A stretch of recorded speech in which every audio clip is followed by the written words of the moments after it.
Oh, really? Hey, Saturday night. We are Microphones of Madness, and we are playing part two of Death in Dunwich, and it may be a very short session We're gonna die in Dunwich. because we got the zombies. Yes, that's right. And the big milkman. Yes, that's right. That's right. The guy with the dental issues. Yes. When last we left off, we had our four players. We have. Well, does everybody want to go around and do it? Do we do a Yeah, quick that's fine. recap? So if everybody could just Sure. give a quick who are you and who are you playing?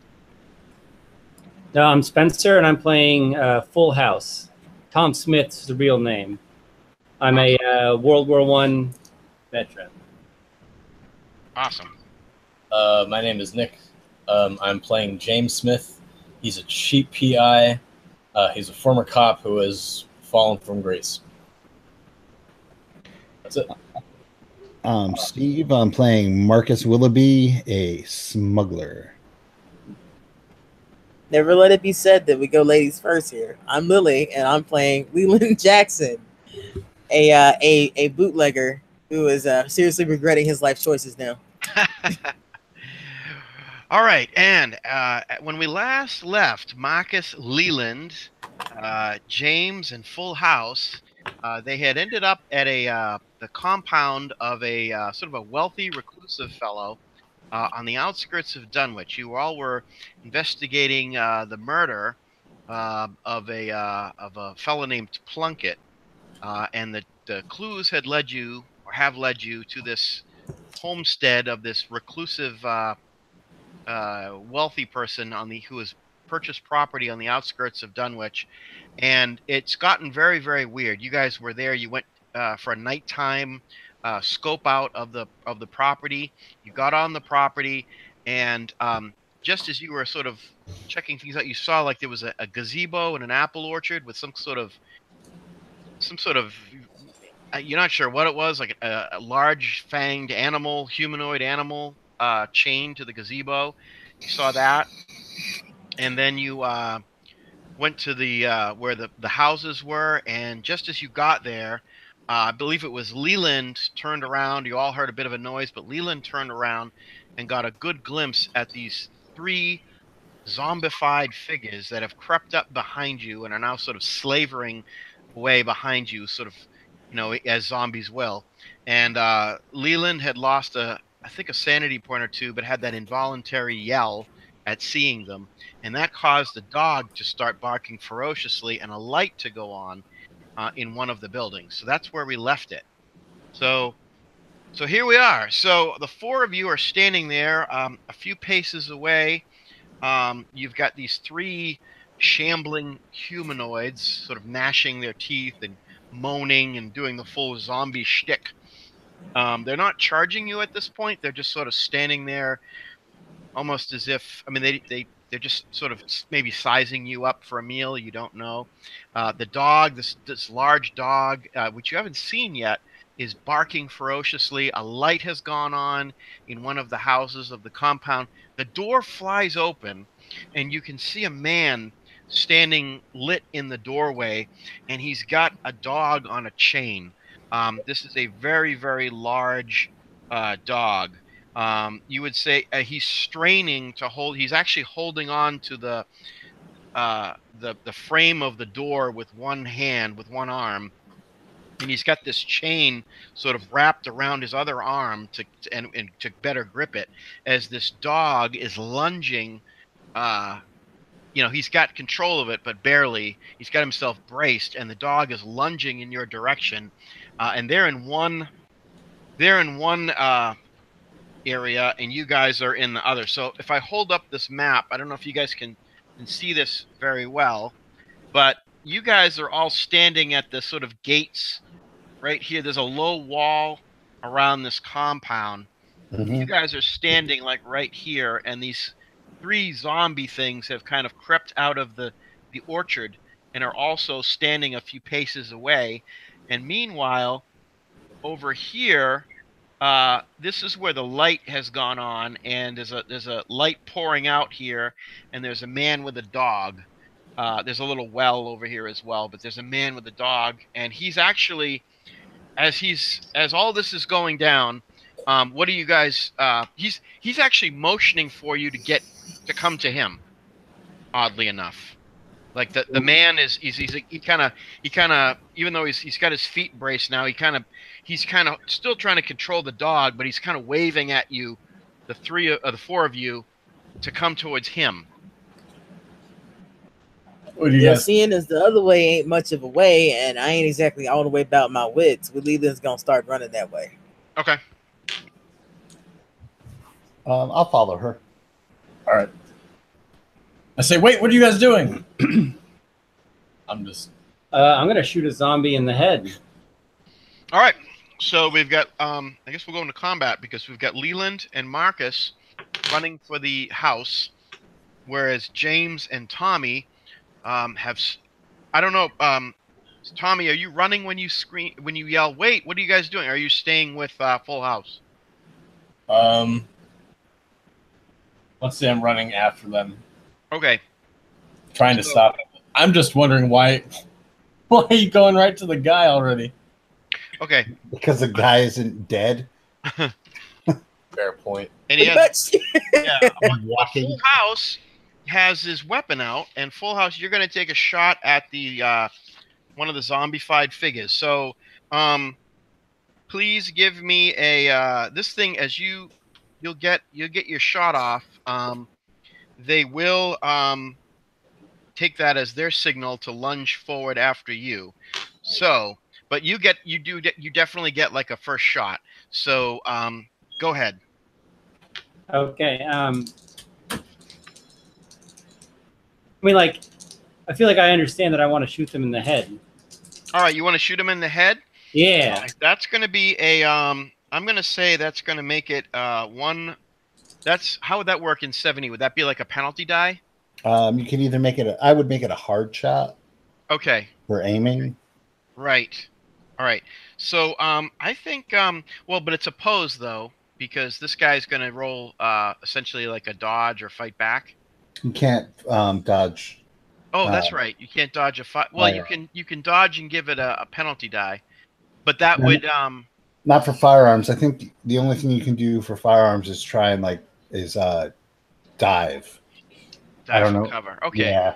Well, this thing is definitely not diving for cover. It's just not. It doesn't have the reactions and the wits that a normal person was. So I guess we'll go then. Give it a hard. It's going to be a hard attempt. Full House to try to hit it. Can I use luck on just a shot like this? I think you can. I think in combat, I'll You double check it. spend luck, but So, like, you cannot push rolls. Okay. Well, Okay. I rolled a 0-4 for the Wow. shot. All right, so you Well, don't even need to spend the luck with a 0-4. No, not at all. That's a critical. So for firearms, for damage, I think you do like the full damage of the full damage of the weapon, plus another roll. Is that right? I should know this. Sorry, guys. That's okay. That would be a lot. Wow. I can look it up. Yeah, I'm looking it up too, just to see. Firearms. I think it's 7E. Only an 01 is an impale. Is a critical maybe. success. So it might be a moot point anyway. Okay. Sorry. Yeah, sorry, me too. I mean, I want that zombie dead, but I knew I was going to make you all dig into the rule books. it's regular Call of Cthulhu. Who fights?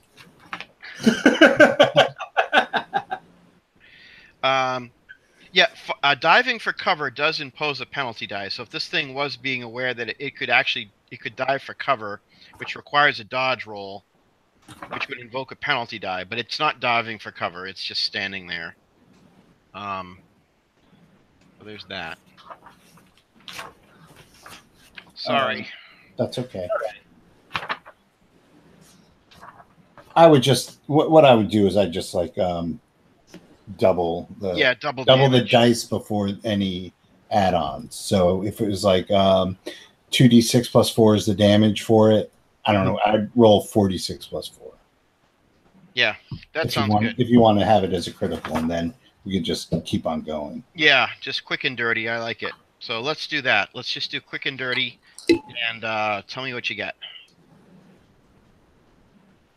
17. Wow. Okay. 17. I mean, it's big 30 out 6, I guess. Yeah. Okay, with a 17. Here's my there it is. All right, with a 17, you blow its head clean off. Parts of its skull and its brain go flying as the thing just sort of staggers back, falls down into the dirt, and is just sort of thrashing in the dirt of the roadway, almost as if maybe it's just nerve endings now reacting to the trauma.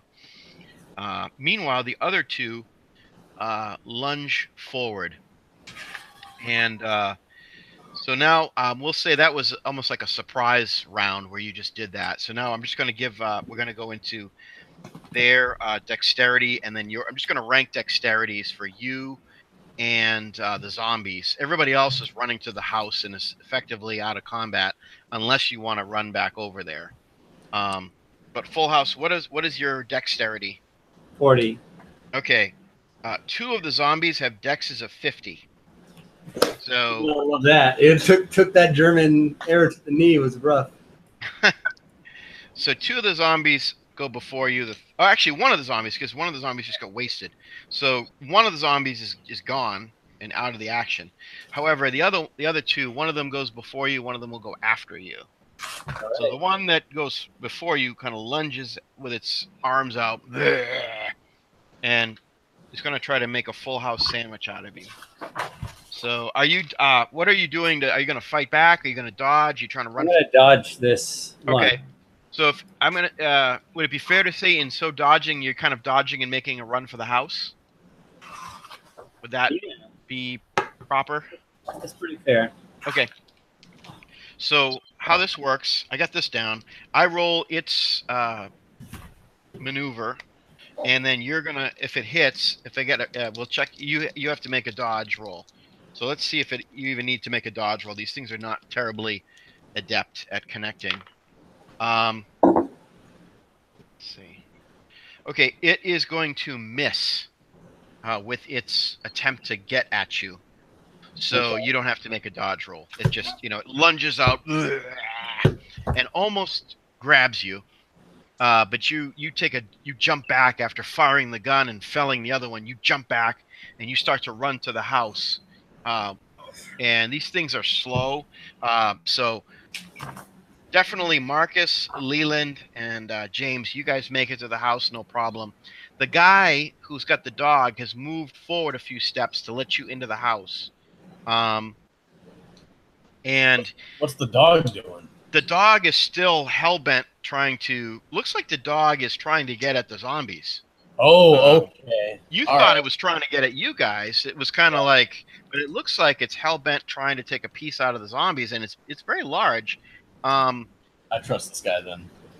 Yeah, this guy, the dog lets you go by. It ain't a matter of trust, it's a matter of survival. Yeah. That's why Leland ran. Holy shit, what's that? And then, oh look, a place to go that's not. So and zombie number 2 is too slow. So Full House, you catch up a few moments later. You get into the house after the other 3, and the guy pulls the door shut with the dog still on the chain. Everybody's back in the house. He slams it shut just as the other 2 zombies. Steve, you look like you have something on your mind. Critical success is maximum damage. Maximum damage. So there's no dice rolling. You just look at what the damage does. That is the suggestion. Okay. Well, that's 16 instead of 17. I don't think it matters a whole lot. Yeah. That's just for future. We did what we did. We did what we did, and here we are. So so you guys are all panting. Good way of putting things. Yeah. The dog is still barking and scratching at its side of the door as the guy slams the door shut, throws the bolt, and you can hear the pounding on the other side for a few moments of the 2 still animate zombies as they're pounding on the door. The glass, he's got a couple of windows, but the glass is too small, really. And when one of the zombies goes by one of the windows, the dog kind of pounces up to the window and is barking ferociously. And you don't know if the zombie has enough cerebral tissue to kind of figure out maybe I shouldn't put my arm through that window because there's a big dog there. You're not sure. After a few moments, the zombies kind of wander off as zombies will. Like they leave the assault. They don't. It's not a sustained assault on the house, and the dog eventually calms down. It's still got its hackles up, but its ears up for trouble. But it's not a cacophony of noise like it was a few moments ago. So now you're standing in this house, this living quarters of this guy. This guy has he's got grave scars going down one side of his face and across the front of his throat. Well, that's his man. Yeah, as if he was caught by a claw or got in a knife fight and got hacked up or something. But this guy is he's sort of standing there, and you notice he's got at the ready. He does have a notepad and a heavy crayon or marker, and he immediately starts scribbling as you guys are catching your breath. He releases the dog. The dog does not attack you guys. The dog just kind of the dog is not doesn't seem overly friendly. It's not like licking your hands or anything, but it's not coming after you either. But the guy writes this. He says,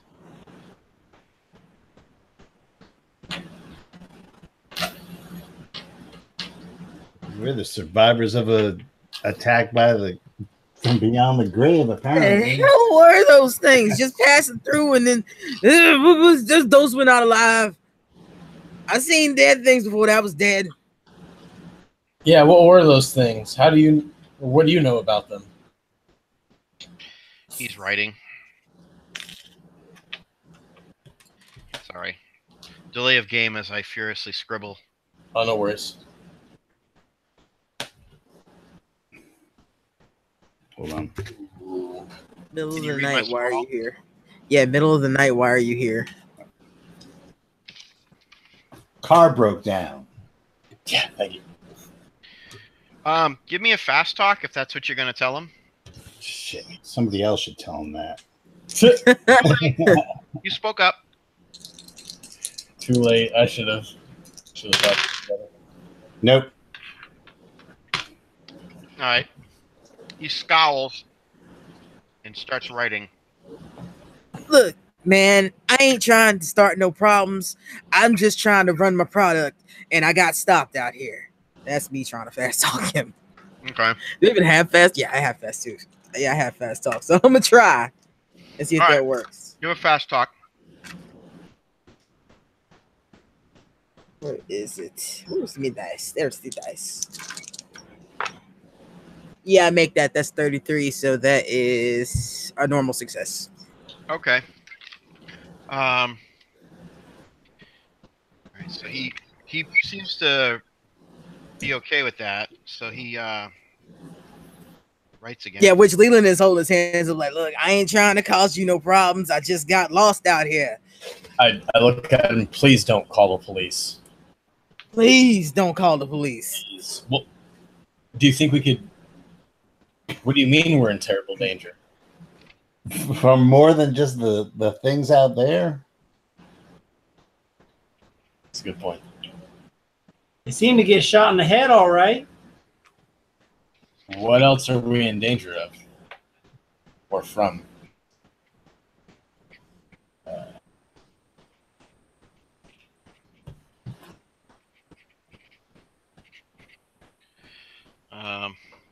One second here. That's okay. Gives me time to figure out what to send next. What kind of lie you're gonna fail at? Zombies are controlled by Dunkelhertz. Do we know who? You guys can make occult rolls. Or Cthulhu Ooh. Mythos. I don't think you guys have that, but you can make occult rolls. Ooh. Oh my god, I made that a cold roll. Nice. All right, Leland, you made it. Did anybody else make their occult roll?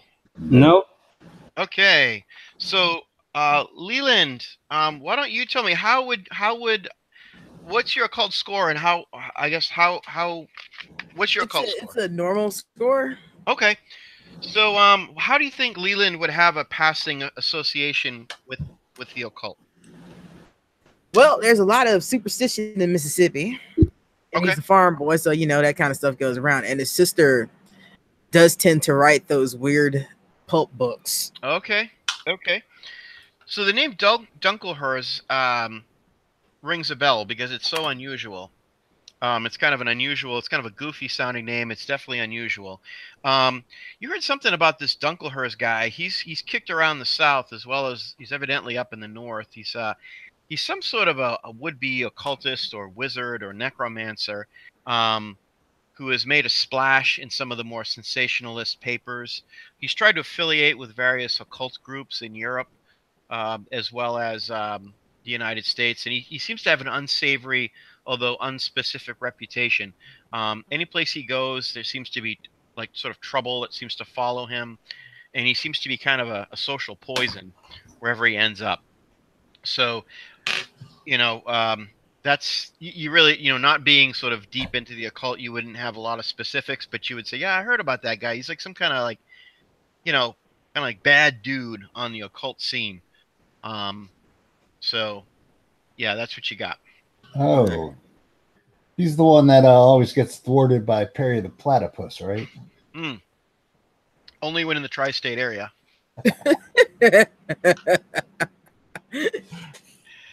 So, yeah, he says, let me see. This guy's scribbling again.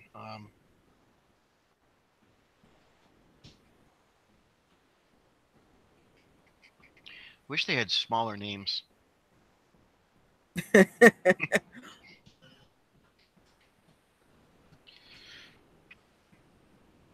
Dunkelhurst controls Rothenfelder. Wait, so does that mean he controls you? Because I heard you were his man. Okay.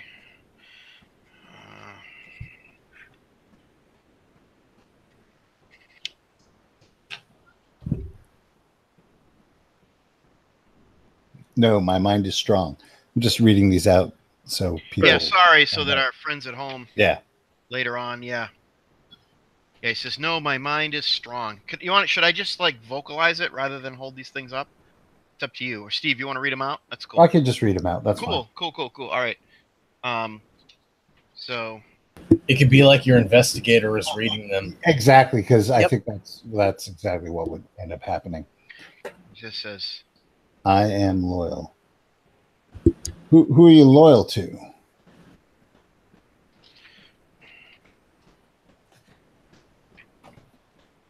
R. It's the letter R. Is that Pretty sure that's Rothenfelder, or however the hell you say it. He nods in the affirmative to that. Rothenfelder, right? Rothenfelder, yeah. He nods, yeah. I keep thinking Rockefeller in my head.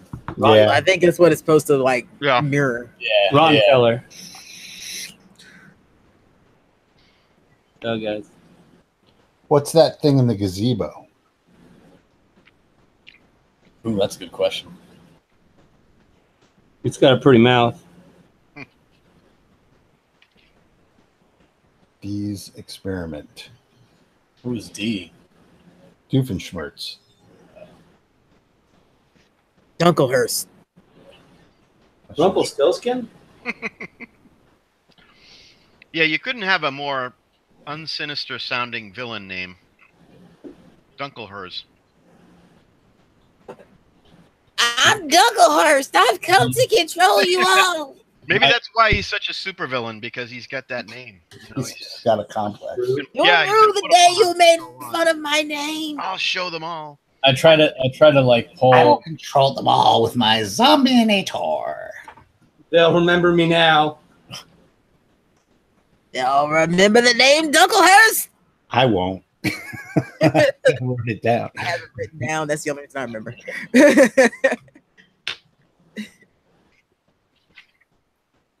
HasLab under the gazebo. Oh, Oh, so he's here. Wait, so we're going to go under that gazebo. Is there an alternate way into there? No. Does Of that course thing, it's not. does that thing fall to bullets? Even rats have bolt holes. Does that thing fall to bullets? It's kind of rhetorical. Well, the zombies do. Seems like everything does. Yes, probably. Did you hold that back up? Pat, Oh, did you? let's see. Okay. Fix my Yes, band. probably. We might have to go back out there, boys.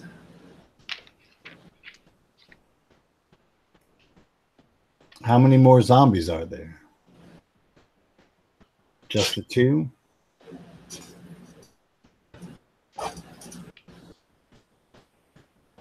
Are they always out there? Or do they go away when it's light outside?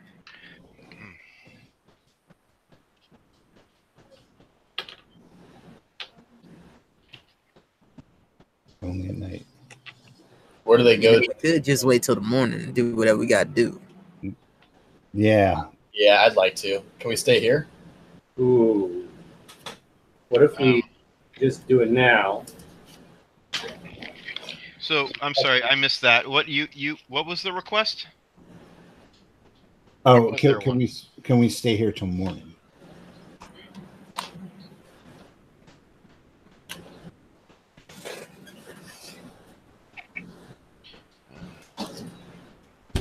You got a soda pop or anything?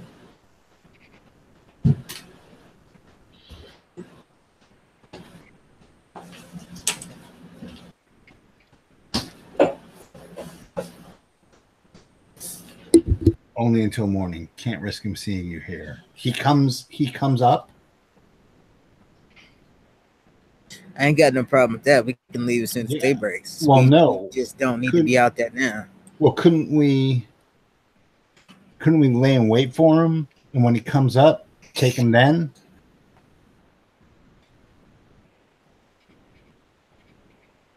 I mean, now there's four of us plus. Well, I'm sorry. Very impolite of us. What is your name? What is his name? Let's see. It's like, nobody's ever asked me that before. Yeah. I don't actually remember what my name is. Marcel. I'll call you Bob. Are you okay with Bob, sir? Derek Alford. Really big German contingency in Dunwich.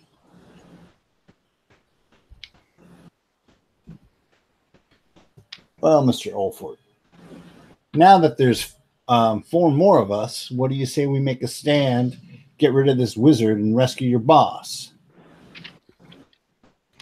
Leland gets real close to you, Marcus, and goes, "What the hell are you doing?" Trying to earn our paycheck. Our paycheck specified we find out what did it, not that we fix it. When something's broke, you just need to be fixed.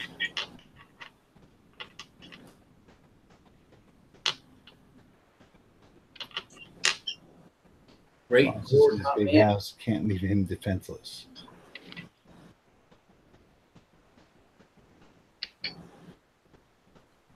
So your boss is above ground right now.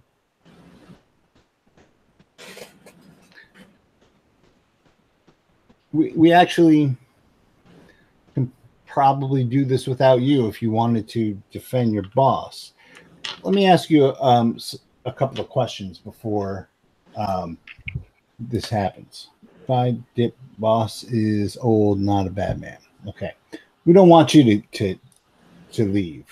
We're thinking of just taking care of this all right now. But let me ask you a question. Does locker number 222 mean anything to you?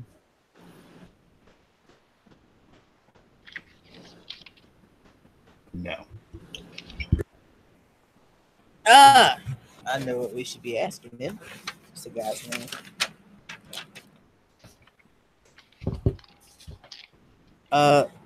Look, I know this might seem a bit out of place for us to be asking, but there was a Frenchman by the name of Plunkett that came here. Did he come here?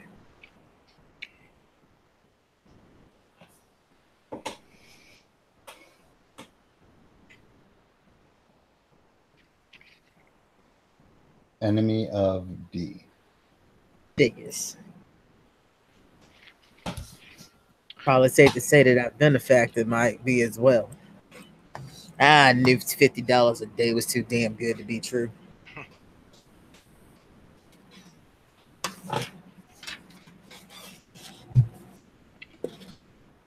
D captured him, killed him.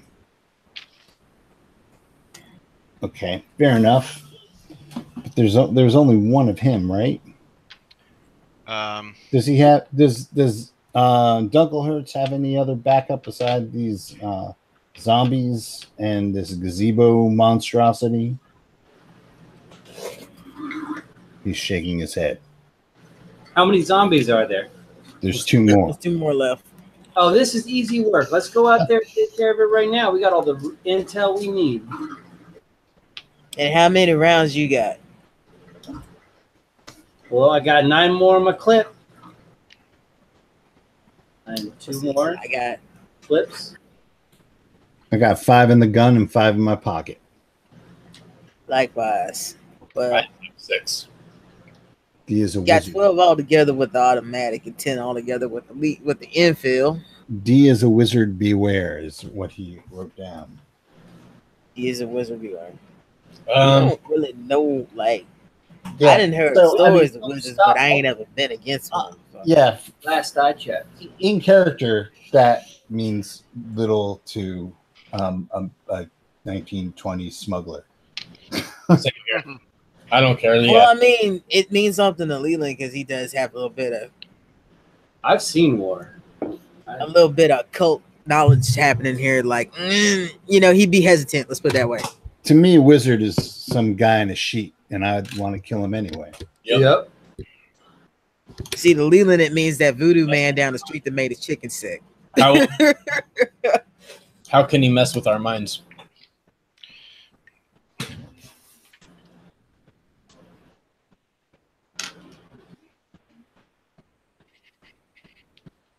Pose power rolls. He's a wizard. All right. Well, He's a wizard, Harry.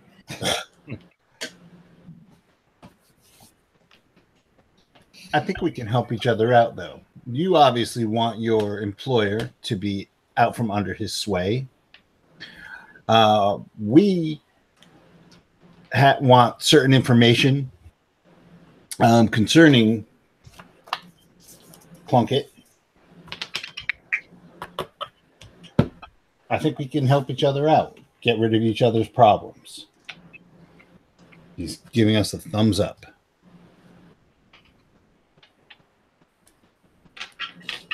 So he's tried to mess with your mind, right? And how have you combated this? Strong mind. I mean, I guess I can go through the Sox lineup and their batting averages.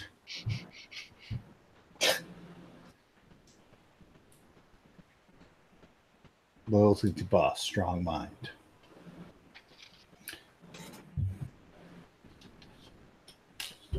Okay. Okay. I got a loyalty to my 2 balls. Does that count? I've got a loyalty to the money we're making. That was a good note. And honestly, I don't think that we go back to Feldspar and tell him that it was a wizard. Because who is going to believe that? Yeah, I'll bring the wizard's left hand. But if we can get rid of him and get the story and find out what's in these lockers, I think that covers our paycheck. All right. You will find shot zombies in the morning. Can't we get into the lab from the top of the gazebo, or is there No, but if we don't, but if we can use that zombie, that shot zombie, as bait to draw him out, then we don't have to go into the gazebo. Or if we do go into the gazebo, we can do it from a distance and just take pot shots at the thing guarding it. But it looks like our best course of action is to get Dunkelhertz out of his laboratory and into a place where he's a little bit more vulnerable. okay? Well, I mean, we could just take the gas out the truck and light it on fire. We have to get back to the truck. Yeah, we'd have to do that. Why don't we start by shooting those last two zombies in the head? Mr. Ulford, do you have any ammunition for plot guns that we have? I have a 30-06 bolt action rifle, and I believe that that's what the Enfields are.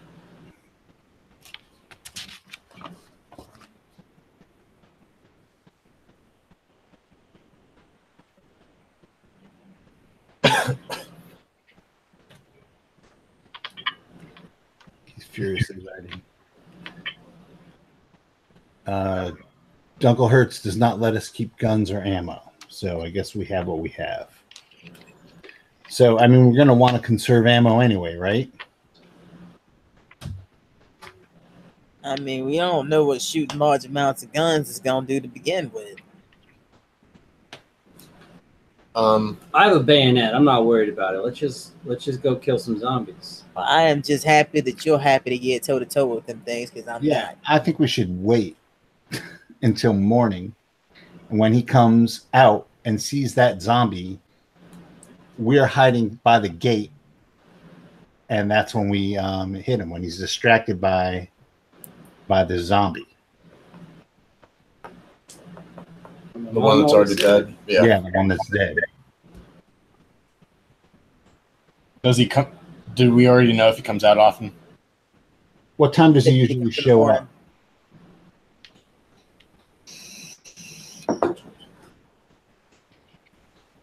Dawn.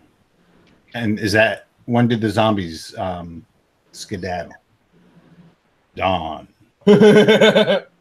So it's kind of a changing of the guard. Yeah. Could I sneak out and sneak up a tree? Anything's tryable. Yeah. How tall is the you said it was a stone fence surrounding the compound? Yeah, it's like a 3-foot. All right. Thing, decorative almost, like a field stone, like one of those like you see all around New England, those like low field stone walls. Mm-hmm. Could you flash the map again for me? Sure. Got I don't think I've got anything. Okay. Let me just hide something real quick. Yeah, let me just, if I put my phone, let me just hide this thing right here that's about to murder you. Yeah, let me just hide a picture of her. All right. You know what? I have an eraser on a pencil. That will be awesome because I wrote in pencil. So see, thinking ahead. I have always write in pencil like sheets. Yeah. All right. I think there's nothing else. Yeah. Okay.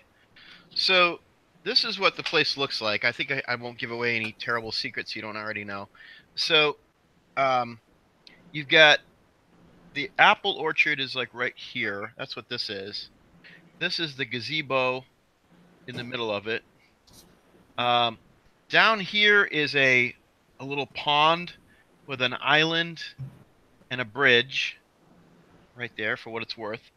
There's up here is this is a family, like a crypt, like an old graveyard. Right. Right here. Okay. And then you guys are here. You guys are in this building with the And dog and Alfort. He is says the the big gazebo marked as house. 7? What's that? Is the gazebo marked as 7? Yeah, Yeah. the gazebo is marked as 7. Sorry, yeah. Over here, he calls it the big house. It's actually he's actually the other two structures are actually bigger, but what looks like what he's in is some sort of looks like stables that were renovated and then and made quite livable, but it was obviously a stables at one time. Then there's this big barn over here, and then there's the main house, which is over here, which is presumably where his employer lives. And where do the zombies go in the daytime? He well, he wouldn't have this map, but he writes the crypt, the family crypt. Okay. So, guys, I think I should go hide up in a tree around the crypt and gazebo and shoot him when he comes out. Okay.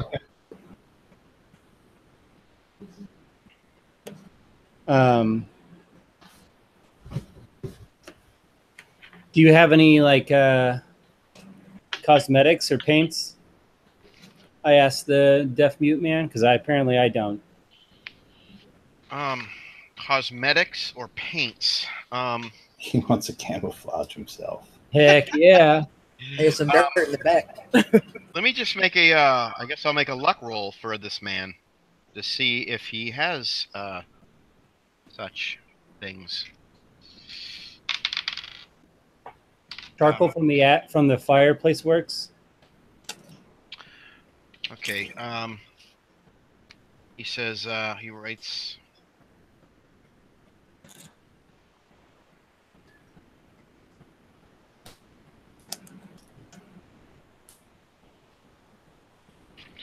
This is what he writes. Paint cans in barn. Garage. Okay.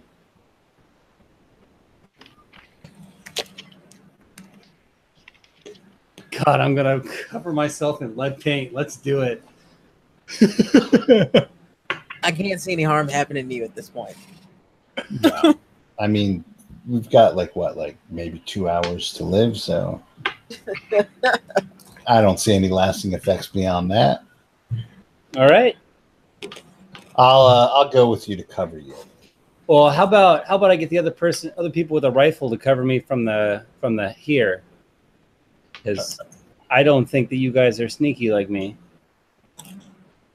I'm fine with you making that assumption, as I don't want to follow you out there in that darkness. All right, I'll cover you from here if you want. I think so. So, Full House, you're gonna leave the Alfort's apartment, and you're gonna head for the barn. Is that what you're doing? I'm gonna head for the garage first to paint myself up, and then Okay. or a tree right outside the gate. Okay. Yeah. He's the barn and the garage are actually one and the same. Okay. They're the three buildings part of the compound. You get the main house where apparently the old man, the rich old guy, is. You've got the one-time horse stables, which have been fixed up into Alfort's apartment, where he stays with the dog, and then there's the barn, which has been fitted out or is used as a garage for the car that they presumably have that he uses to go into town with. So you would be essentially making a run from this place to this one. Well, that wouldn't be much of a run. No, it wouldn't. It would essentially, in game mechanics, it'd probably be a luck roll to see if the zombies are even still in your immediate vicinity. Well, could I just try and stealth past any sort of zombies that might or might not be there? Yes, you could do. What you'd want to do is make a luck roll to see if they're even there to stealth, and then if they were there, you could try to make a stealth roll to see if they notice you. And then only if they were to notice you would you have to either bolt for it and try to beat them through the barn, or, Okay. fight. So I love the hesitation. mechanically, I'm thinking that's probably how it would work. So is that the? And I heard something about maybe people covering you. I'll cover him. Okay. Okay. So Marcus, and you're gonna. So you have a what? Do you have a pistol or a long arm? I have a long arm. Okay. All right. So you have a right. You I have do a too, rifle. so I'm covering it as well. Okay. I So tell Mr. Smith to get the door in case I need it. okay. Have that shit wide open for me. And Mr. Ulfort, the mute man, presses a key into your palm. Thank you. He nods. And okay, so you're gonna head out the door and try to make it quickly and quietly to the barn/garage. Mm-hmm. Okay, okay, good. So I guess first thing I'd need is a luck roll to see if the zombies are even still prowling that part of the property. I passed 47 and 55. Okay, so you whistle a happy tune as you leave the one structure. You get to the other structure. You have the key. He's got looks like he's got a stout length of chain and just a basic padlock around the garage doors, the two barn doors that serve as the garage. So you can undo that with the key that he supplied you with, and you can pull the chain free. Makes a little bit of noise, but you're trying to do it quietly, and then you step into the shadows of the barn, and it's very dark. Did you bring a flashlight? Yeah. Okay. All right. So after a few moments of poking around, there's all manner of implements in here. Oh, the door's shut. You shut the door? Yeah. Yeah. Okay. Before I go prowling around with a flashlight. Yeah. Okay. It might be a little tricky to. You can't really lock it from this side really because there's like two on the outside of the barn doors. They've got the pull handles, and the guy just simply like wraps the chain around the pull handles. And, like, Could I locks it up that way with a padlock? shove my rifle through the handles and take the bayonet? Well, the handles are on the outside. Okay, there's no inside handles. No, not really, because they kind of push out. You know, like you would grab Okay. the handles and kind of open the garage or barn, but they don't. And from the inside, you can simply push them open. But there's really no way. I mean, if you spent some time and you made like maybe I don't know, some kind of mechanical roll, you could probably jury rig something up. But as it is, you can close them, but it might take a little bit of doing to try to find a way to secure them. Yeah, well then, a closed door is better than an open door. Yep. All right, so you do find the paint cans, and you do find looks like a dark rust red colored paint. You don't find like a flat black or anything or brown, but you do find like a dark sort of rust red can of paint. And there's no like fireplace or anything. Not in the barn, no. It's a garage. You actually see in this barn there are two vehicles. There's a like a very large, fancy looking touring car where you would have like maybe a driver in the front and then somebody accustomed to luxury would sit in the back. And then there's a smaller roadster, like a two-seater, sitting in the barn. Well, then I'll just rub the grease all over my face. That's pretty black. Okay, so you're gonna rub grease on any kind of exposed flesh. Well, I mean, I can open the hood and then yeah. Okay. All right, so you Not my palms, so, as much as I can. What about your palms? I don't want to make my palms all black. Right, you don't want to. You're right. You don't want to. Yep, I get it. Okay, make one more luck roll just while you've propped up the hood and you're getting the grease all over you and all that. Can I spend luck on a luck roll? I didn't make it. No. All right, you didn't make the second one? No. Okay. Let's see.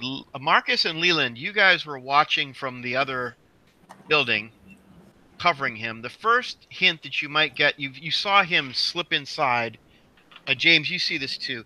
You see Full House slip inside the barn. He's been in there not too long, just a couple of minutes. When the first inkling you get that maybe something's not going so great, the dog starts a low growl, its ears perk up once again. Its hair sticks up, and it kind of is doing this like sort of low growl. And you do see one of the two remaining shambling forms sort of making its way to the front of the barn. So, Do I have a time to aim? yep, you do. All right, I'm gonna aim and then shoot it. Okay. You can aim. It is dark. So I don't know if I should be a real jerk and give you a penalty die because it's dark outside. You can. That would just negate the bonus die. Yeah, that's what I'm thinking. I might, if you're cool with that, I think I might do that just because it's dark and. That's fine. All right.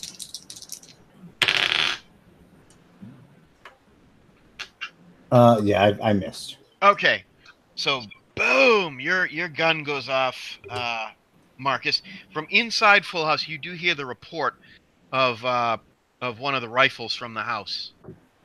All right. Well, whatever grease I have on me will have to do. Okay. So And while he's doing that, I'm lining up my shot too because we were both watching. You can take a shot as well, Leland. As yeah, I'll hear this two all happens reports very quickly. Oh hell no, that was a 99. So you hit you actually hit the broadside of a barn. So two shots ring out, Full House. One of them you actually think hit, some part of the barn, splintered some wood high up, and yeah. Now I guess we'll go into combat time again, because as this happens, like one of the barn doors kind of swings open a little bit, and you do see this dark figure sort of standing in the open doorway, and it starts to shamble into the barn. So at this point, Marcus and Leland, you both have taken these pot shots at it, which did not hit it, and it's made its way. It's just stepping into the barn now, where Full House is. So Full House, what's your initiative score? Or what's your dexterity, rather? I'm sorry. 40. 40? Okay, this thing's got a 50. So this is the one that actually tried to get at you before. Oh, we're calling him Johan. Johan. All right, Johan the zombie. Johan. I'm writing that down. So Johan the zombie sees you, and with surprising speed for an undead corpse, lunges across, just closes the short distance, and is going to try to maul you. So it is its turn. How are you? Are you going to fight back? Are you going to dodge? What is your? No, you dodge zombies. You don't fight them back. Dodging the zombie. Okay. Oh, yeah. Let's see if it manages to get a piece of you. It will miss. It is fast but clumsy, as it lunges across the hood of one of the cars. As you scamper behind one of the cars, it lunges across the hood, so it can't quite get its hands into you. So that's it. Now it's your go. Well, I'm gonna give it a third eye. So you're gonna shoot at it with a pistol? No, I'm gonna bring my rifle up to it. Okay. It will not dodge because it just doesn't have that self-preservation instinct. Or in the shorter terms, because it's a zombie. Yes, it's a zombie. It does the zombie thing. So is this a called shot? When you say give it a 30, you definitely making a called shot to the head? The hard shot to hit it in the head again. Okay. And I miss. Okay. Boom! All right, you bring it up, and at the last second, it jerks its head away, and you just fire over its shoulder, and knock a couple of a layer of paint off the wall. Yeah. As now it's sort of shambling around. I need you to make another luck roll at this point to see if its friend is turning up. I make this the next luck roll. Okay, so this round it's just one zombie, and you it's back to its turn. It's going to try to maul you again. How about the folks in the house? You know that the thing is gone, and now you've heard at least one gunshot come from the barn. It's gone in. I'm gonna run over to the barn. Okay, it's going to take you one round to get from the house to the barn. Okay. How about How about Leland and James? What are you doing? I'm just getting a better vantage point because we all run out there, we all die. Okay, you're staying in the house. Yeah. The apartment. Because there's another one we don't know where it is too. So Right, that's true. And how about James? I'll go run towards the barn too because I don't really have a long range rifle. I have a pistol. All right, so Marcus and James, you're gonna run.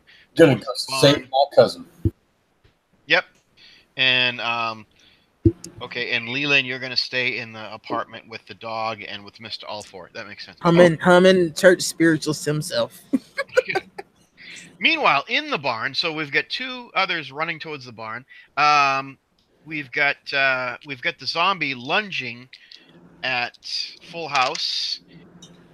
It will miss again. It's incredibly clumsy, so it will miss again. Well, I will laugh and shoot its head. Okay.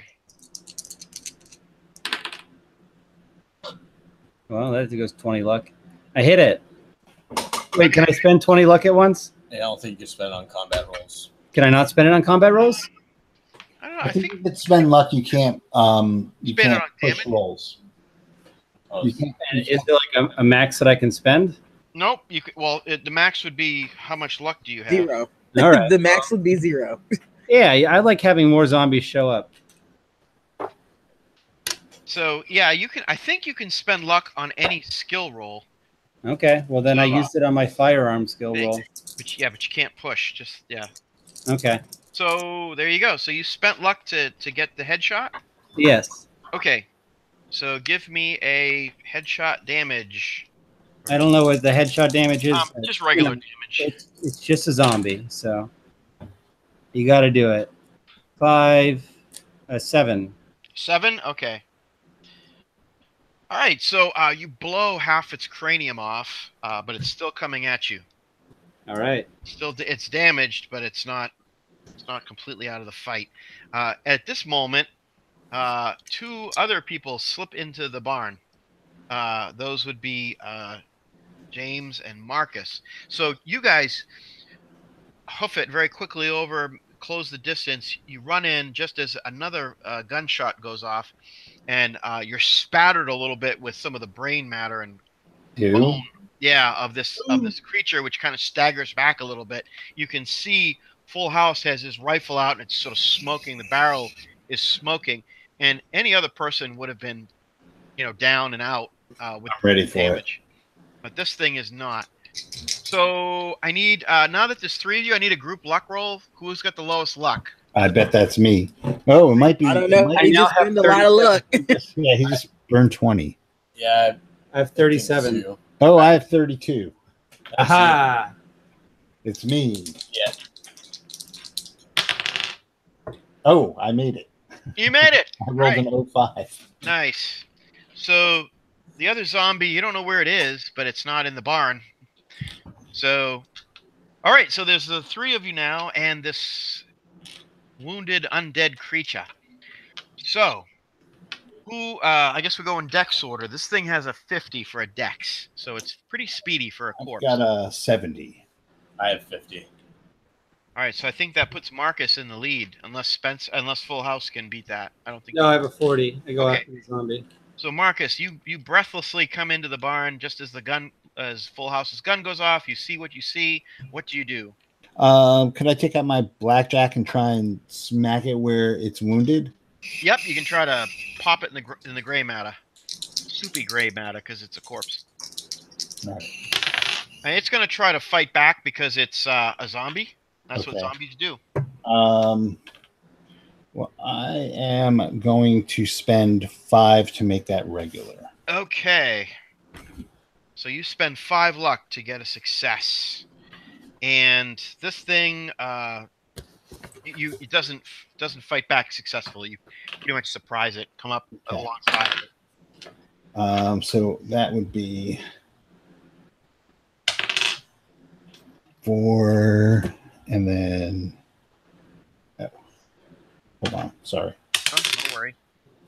5 points of damage. Nice.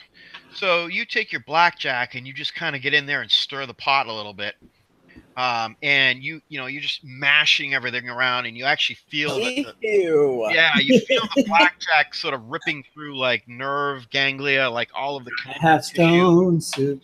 and you rip it away. It's dripping with gore and fluids. The smell is atrocious. This thing is rotted meat, and it's enough to just sort of scramble what's left inside, and the thing just falls forward, sort of draped across one of the hoods of the bonnet of the bigger of the two cars, with That like just paint job is this ruined. huge hole in its cranium, and just stuff is just oozing out across the hood of the. Oh, I'm not gonna lie, I probably throw up a little bit. A little Yeah. bit It's pretty of that, gross. Yankee Yeah, if you want to make like a con roll to see Yeah. if you keep yourself.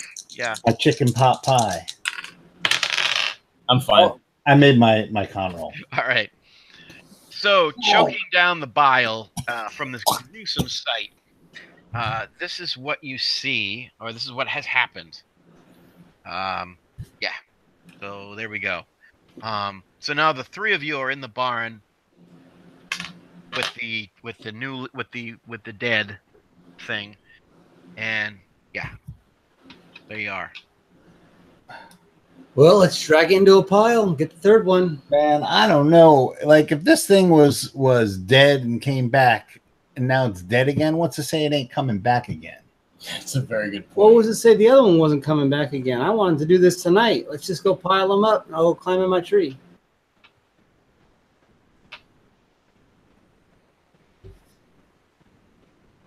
All right. All right, so I'll grab the zombie ankles. All right. As you grab the zombie ankles, Full House, just make me a this is kind of like for what it's worth. Give me an intelligence roll. I fail with a 97. All right. The adrenaline of the moment has got you. that sounds about right. Yeah. Okay, no problem. So you drag the thing to a corner of the barn, the car barn. I drag it outside. Oh, I you wanna drag it see outside? the Okay. corpse. As you drag it outside, give me a spot hidden roll. Hey, I put points in spot hidden. I make it. Nice. All right, you think you know where the third zombie is. As you look over to the original zombie that you had felled, Mm-hmm. you see presumably the third zombie down on its haunches. It's like hunched over, it's down on its haunches, and it seems to be making a meal of its fallen friend. I'm gonna make another Constitution roll. I'm gonna drop the zombie and aim. Okay. So, all right, Marcus, you're Hello. like, whoa. If I gotta wait a whole round to aim, because I want to. Yeah, it doesn't seem aware of you. It seems to be wholly focused on its feast. Right. So, Leland, you really can't see this at this vantage because you're kind of like looking out at the barn, and you can see them now. You see Full House kind of step out of the barn, and you see him like looking off in another direction, the direction like the front gate of the little compound. Is there a window? In that Yeah, if direction? you go to that window, you can see this same site. And okay, so you're gonna aim a full round. It is dark. This thing is down on its haunches, so it's kind of a low target. So the bonus die that you would get, Full House, Yeah. is negated by the fact that this thing is kind of down and actually partially covered by its what it's eating. And I'm gonna roll con during that round that he's doing that to All right, see if I can even take aim. 'Cause, Delusion. yeah, I might get sick. Pretty gross, yeah. Oh no! But if you want me to, let me know. Threw up in Derek's What's that, Full apartment. House? I missed that. I said I haven't been rolling con because I'm a World War I vet, and I took whatever Oh. like soldier thing. But if you Yeah, want me to, let me know. We can roll with that. You've seen trench bodies before. You've seen some pretty nasty things. I'm so sorry, Derek. Oh god. All right. Well, I shoot it and I get a 17, so it's well below my hard. All right, so that's a hit. 16. So crack goes the rifle, and the zombie, the impact. You can see the impact hits it. Give me a damage roll. 9. 9. Wow. Okay. You actually knock it back onto its ass. It was already like sort of hunched over, and just the impact of it, you see it did strike the head as it sort of jerks its head back and just sprawls out on the ground, twitching next to the other one that had just been eating moments before. And it's just there. It's not moving. Gross. The All right, dog is barking again in the house, and the Alford is doing his best to silence it. I have a better idea than the tree. Well, the tree is still in play. Let's drag these bodies and put them in the barn. Put him in the barn. Lock up the barn. That way, when he comes out, he comes through the gate, la la la, nothing's happened. We could be on either side of the gate, or, well, that's probably bad with firearms, but we can have you in the tree, one of us on the side of the gate, one of us in the house aiming. And we can have like multiple beads on him while he just comes through. Okay. I As don't if nothing has happened. as many first shots as we can get, I like that idea. and then I'll try and disguise any sort of tracks we've made as best I can. I like ambush ideas. I do Okay. too, because I think that's our best shot. Of course, like Leland's just like wiping his mouth and looking at Derek like I'm sorry. All right, well, I'll walk over to the two zombie corpses, and I'll grab the one that's been eaten more and start dragging that one.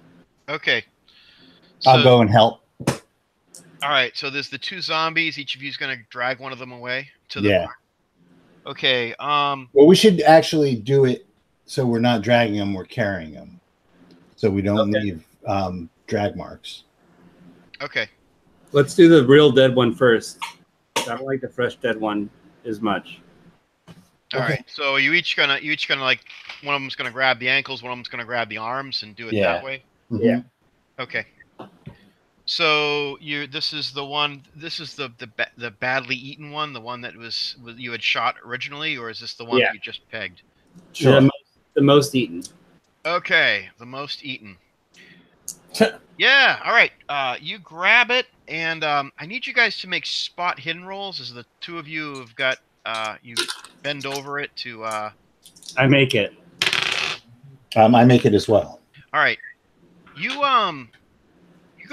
go to lean over to pick it up, and you notice the one that just got pegged. It must have like a low level of cunning or something, because you swear to God that thing is like looking at you through slitted eyes, as if like even while it's like got like stuff coming out of it, like you're like maybe there's still something there, because, or maybe it's like the most intelligent of the three, because the both of you get a shiver. Double as- tap. All right, yeah, I'm gonna rifle whip it. All right. With the butt of it. And I do need you guys to make sanity roll, because it's pretty awful to see this thing kind of like trying to fake you out. It's just Fair enough. creepy as shit. Pardon my language. Oh, I missed it. All right. So, Oh, so did I. God damn it. all right. So you guys miss it. If you miss it, you get, there's that one involuntary action that if you lose a sanity point, I'm gonna be a jerk, and I'm gonna say you each like fumble your you like drop your. That's what I was thinking as well. Just Yeah, like, you're like, is Bunk. this thing is like still, and it's going to be initiative. As this thing kind of like somehow scrambles to its feet, bleeding out horribly with a horrible head wound. All right, what is the what's the Charles. damage for not making the sanity roll? Oh, sorry. It's going to be 1d2 if you didn't make that. Do you want to roll that, or should we? Oh no, you guys can roll for yourselves. It's cool. All right. So I lose the full 2. So did I. Okay, so, yeah. So you guys like jump back. Is this thing somehow it realizes that you realize that it's not fully gone, and it, as you both jump back, kind of shout, fumble your weapons. I know that you know that I know. Yeah, yeah. It's got this kind of low animal cunning as it sort of scrambles to its haunches again, and it looks like it's ready to pounce. So it's Right. And I have heard this ruckus happening out here too. Anyway, because I'm still kind of watching them. I wouldn't you're even. like wiping your mouth. Yeah, I'm wiping my mouth and I look up and see this. All Like, four what chest the and claws fuck? that he's brought. As you see the two of them looking like they're gonna go grab the fallen zombies, and all of a sudden they both like kind of yelp and like sort of fumble their weapons to the ground. Their weapons kind of drop. looks like they were gonna put them down anyway to grab these these fallen figures, but they scramble away as one of them reanimates, just sort of jumps up and looks like he's ready to attack. And you have a well, you wouldn't be it wouldn't be an aimed firearm because you would just Ralphed, so your gun That would just be a shot. Yeah. So I guess it would be straight dex order then for whoever wants to get in on this. Yeah, I'm willing because they're clearly in danger. I don't know what the hell these things are. I think Marcus has the highest dex out of the three of you, the four of But you. Lily, mine's 45. Yeah, Lily should get plus 50 for using a firearm, though. True, but isn't that only if it's out and aimed? Well, I mean, I had it out. It wasn't aimed at anything, but it was out because I was ready to shoot. Yeah, I'll go with that. Let's say that you had it. I mean, I was thinking you had just kind of cleaned up after having a little bit of an oopsie. Now, I imagine this is happening pretty quickly. Yeah, too, like that. So he wouldn't have just put the gun away. He'd still be like there. I mean, he turned to apologize, but he's still like holding his gun. Fair enough. Okay, take the shot. You've got them covered. You see them scramble away as this thing kind of hops to its feet with a low growl. That is an 05, thankfully. Wow. All right. Nice. So roll damage as you hit it in the head with a round.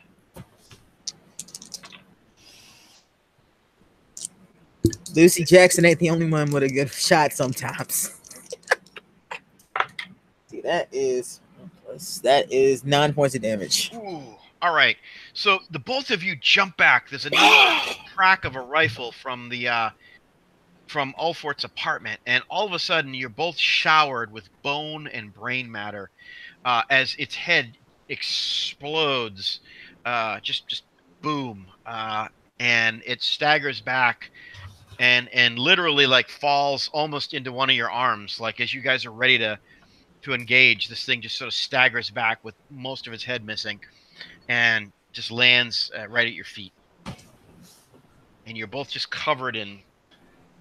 I just look at him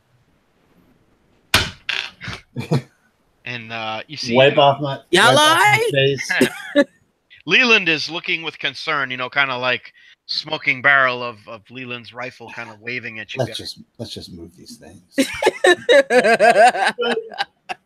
Yeah, just do that to the wizard and I'm happy. And y'all can make listen rolls at this point too. And from the house, you'll have to make a penalty die because the dog is barking again, and it's a little bit. But you guys are outside. Those of you are outside, it's straight listen. If you're in the apartment, I made it.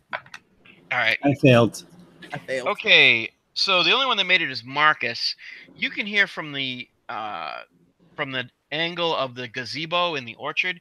You can hear the chains clanking, and you can hear whatever that thing is like growling. It's definitely upset. It seems maybe it knows something's going down. It definitely heard the gunshots. That would be hard to miss. Killed Frank. But it's sort of this awful sounding kind of animalistic sort of growl, like a threatened animal growl coming from the gazebo. This is about to turn into a shoot fest, guys. We're about to. I think we're about to have company. Let's How about I get in the tree and y'all's deal with the zombies? We'll wait. No. This thing's upset, right? It's probably going to try and come after us with its while it's chained up and possibly break its chains. Maybe we should just take care of it as well. I'm down to shoot a dog. Speaking of which, we're bringing an underdog. No, maybe we can get that dog to help. Does anybody have animal handling? Nope. Wait a minute. I should have taken it because then he's a farm boy, but nope. No, I have library use though. Oh, then that's the best skill ever. I have survival. Yeah. Take 3 hours to look up how to train a dog. Well, I mean, I have survival and a dog. I own one. Command a fish. Yeah, animal handling is a discrete skill that is in the very comprehensive 7th edition Keeper's Guide. I don't think it is. Man, that's some shade right there. Yeah. Look, I'm not gonna lie. I hovered over operate heavy machinery at one point while I was making this character because that shit has randomly come up before. No. All right, so here's the question: does this thing, like getting all excited, change our plans, or do we continue with our plan? That's the question. Do we think that this thing is going to either break its chains or somehow warn the wizard? I think it's going to warn the wizard. I think it's easier to kill when it's on a chain than after the wizard gets up here. So let's What just the go hell kill are it. they talking about out there? Because that's what Leland's thoughts are. Because he can't hear y'all. Where's is it John? Jacob James, Jingle. James. I'm with you guys. Oh, you're with us? Okay. Yeah, let's go get the other rifle Go get Leland. and let's go. Okay, I'll go run over and get him. Uh-oh, trouble in Arlington. Set off the car alarm. Yeah, someone's car alarm's going off. What's a car alarm? What is that? Rat strange racket. What is that? That's the chains rattling. Whenever I hear car alarms, I think That's it's the I zombie. ain't never heard a chain sound like that Trying to before. take the car for a ride in the car barn. That's what's going on. All right, They go gotta get in the Leland. car. We'll go and let's take this thing, but let's do it. Spread out, so it can't get all of us at once. All You right. know what I'm saying? So you guys are all going to take your firearms. You're going to head in the direction of the gazebo. You're going to Yeah. spread out so you can kind of get at it from various angles. Yes. Okay. So you guys you're heading through the orchard at this point. I'm And gonna be honest. have you left the zombies where they were, or are those going into the barn, or what? There was at one point you guys were going to put them in the barn, but I don't know. I think we've abandoned that. We heard the dog or the experiment. Maybe like when you get Leland, James, you can tell Olfert to if he's not too put out, to take these zombies and put them in the barn. Yeah, at this point, Alfred, it's all he can do to kind of control the dog. He's all his energy is being spent sort of keeping that thing from going into an all-out frenzy. Maybe we want that dog in a frenzy. He's not giving the dog up for us. Yeah. Nah, I think he's keeping the dog. Much as I'd like to sick the dog at the bear while I shoot it. That's what I'm saying. But I mean, that's what James is for. That's what you're for. I guess that's what I'm for. You have a bayonet. Yeah, I'm there with it. Yeah, I'll stick it and shoot it. All right. You So, actually die if I stick yeah, it. we're gonna just abandon the zombie dragging plan. Okay, zombie relocation program has been abandoned. Okay. So it's operation head for the gazebo. Yep. Through the orchard. Okay, so you guys are making your way through the orchard. It's very shadowy. You're all, at least initially, I know you're going to spread out a little bit, but at least initially you go in a clump. And then you start to spread out. You will kind of somewhat lose sight of one another because of all of these apple trees. It's an orchard. Oh. So it's going to get a little bit difficult to see one another. It's probably at this point it's like 3 a.m. too. It's very dark.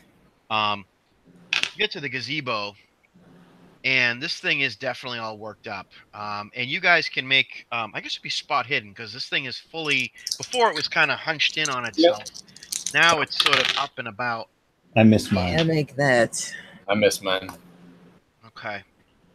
Those of you that made it, and I think that would be Leland was, and I heard that Tommy, you missed. Marcus, you missed. What about Full House? Full House made it. Made it. Okay, so Full House and Leland, you make it. The others, maybe it's your angle, maybe it's just the shadows, the way the shadow of the gazebo roof falls. Whatever it is, you just don't get the angle to see this. But Leland and Full House, you get a pretty good view. What you see is by turns horrifying and pathetic. It looks to your untrained eyes like something like it almost looks like maybe it's like a silverback or what was once maybe a silverback ape, but it's had things done to it. Ooh. It looks like it's got the lower sort of prothagonous, big chompers of a gorilla, and it's got this the huge musculature, but you can see what looks like part of its face, its head has been removed, and there's like looks like other pieces of other animals have been grafted onto it, maybe other humans. There's bits of it looks like part of its front of its face, like around its orbital bone, has got uh, like human features. In fact, one of the eyes, one of them is very gorilla, has that like kind of big heavy brow and the gorilla eye. But as it turns the other way, you see sort of like what looks like skin and almost like a fair eyebrow, almost as if you took like a young woman and you cut away a part of a young woman and you just grafted it on eyeball and everything onto this thing. This thing, one of its arms looks like a heavy, like a humanoid arm, while the other is completely simian. Um, and it just strikes you as being the sort of island of Dr. Moreau sort of science experiment gone terribly, terribly wrong. And while the thing seems to be enraged and is definitely fearsome, you also get the sense that an animal in fear. It's like it looks like some of the skin that's been patched onto it has gone necrotic and is sort of weeping and festering. It looks like it's been kept out in the bad weather. This is like April, so it's still cold. It's got like mange. It looks like something that hasn't been treated very, very well at all. What this guy needs is just some Yankee pot roast. What he's gonna get is a couple ounces of lead. Yeah, so this thing is definitely, it's all riled up. It's kind of looking, you can tell it probably smells you because it still has some of its features, like its silverback gorilla features, and it's sort of looking out in the shadows. You can hear the clanking of the chain. It'll rush to one part of the gazebo, like the low railing, and like howl, and then it'll run to another part of the gazebo out at another angle and sort of shake its arm threateningly and growl. So it's definitely aware that you've kind of moved out and about. It knows on some level that it's under siege, and it's howling, and it's making a big ruckus, and the chain is clanking. You don't know where the wizard is, but this thing is definitely making a loud noise. Is it getting? How close is it to dawn at this point? It's about 3 in the morning, so you've got maybe an hour or two, probably about good 2 hours before dawn. Okay. It's April. We got a little bit. So there you go. So this thing is sort of howling and snuffling. You don't know how long the length of chain. It's got like the chain is all through the gazebo. It hasn't left the gazebo, but you don't know if that's because it's. Let's just shoot it from afar and put it out of its misery. Yeah, I'm gonna take a knee and aim at it. Try and shoot it. All right. So you're gonna just hit it with a fusillade. Is that essentially what's gonna happen? Yeah. Yeah, I'm gonna spread out some because Leland's gonna try to get his breathing and shit back under control because, of course, panic is gonna definitely set this thing off more than it already is too. Yeah, and I'm gonna check for like I know there's something to do with dodge because it is aware, like it sees you guys pulling out guns and taking an aim, and there's definitely part of it that knows what a weapon is, and it's gonna go essentially defensive. I think it can. Let me just double check dodge just real quick. Definitely. We end up shooting just. It says if a target, this is diving for cover. It's a penalty dice. It says a target that is aware of being fired upon may react by diving for cover. This may mean throwing oneself to the floor, ducking and diving at speed, etc., etc. It requires a dodge roll. If successful, the target presents a more difficult target, and the attacker gets 1 penalty die. And it will forfeit its next attack for that action. So as it sees you all like lining up your shots, you see there is sort of an oh no look, an all too human sort of oh no look that it crosses its face. Oh, that just sucks. And yeah. In fact, you might need to make sanity rolls because This thing is it's not a good scene. At this point, do Nick and I see it? Yeah, I'm gonna say you guys see it at this point. I'm surprisingly okay with this. I'm not. I am, but Nick isn't. Okay. So for those with the involuntary action for insanity that took a little bit. Oh, you'll take it's a D4 for seeing this thing. No matter what. Okay. Well, for those that failed, if you pass, you don't lose any. I just lose one. Okay. So if you pass the sanity roll, you don't lose any sanity, and you can take your shot. If you failed, you'll take the sanity loss, and you'll also forfeit that lineup shot. That's the involuntary action. Okay. If you kind of hesitate, you have a shared moment of this. That could be me, or that could be. We can't aim, but we take that penalty die. Yeah. Well, yeah, you'll take a penalty die, and let me see. I want to see if it you might take 2 penalty dice, because if it successfully dodges, everybody's going to take a penalty die, and then if you guys, I get you. yeah. So let me see if it even dodges. That is the question. It's got a very good. Ooh. All right. Well, it does not pass its dodge roll. It's a very clumsy attempt to shield itself. So it will. So those of you that you will take one. Those of you that went a little bit crazy, take 1 penalty die. Okay. And the others don't take any penalty die. All right. Fair enough. So take your shot. Okay. Are we doing Dex order now? Yeah, I might as well be Dex order just so I can keep track of who does what and when. All right. So I guess that's me. I miss. Okay. Boom. Miss. Oh, I gotta. Nick's dex is 50. Yeah, it's ahead of me. Yeah. I guess it would be 20 with the penalty die, 26. So it's a hit. Okay. It's going to the bathroom right now. Okay. Of course, we're in combat. Yep. He said if we're shooting, just roll for me. He rolled a 7. 7 points of damage. Okay. All right. So you blow a chunk out of it. Thing screams. Next. And then Leland is the next one. Yeah, I'm next. That's a 49. So I think that's a hit. No, it's not, but I'm going to spend them points to make that. So I'm going to spend 4 points to make that. Okay. So you strike. Luck is with you, and you strike. So give me a damage roll, Leland. Ooh, that's a really good one. That's 10. That's 14 points of damage. Wow. Okay. All right. Is that everybody? I still have to shoot. Full house. Go ahead. I will spend the luck to make that hit. That's All right. going to be 8 luck. All right. You spend 8 luck. You hit. Roll damage. All right. Just marking my luck really quick. Yep. 8. Oh. No, 10. 10. All right. This thing goes down under a hail of bullets. And the last thing that actually all of you can make a listen roll at this point as the echoes of the gunfire settle down. I pass. I pass. Okay. I passed as well. Nice. I'm the only one that failed. I made mine extreme, actually. Wow. Yeah, So I think I also did extreme.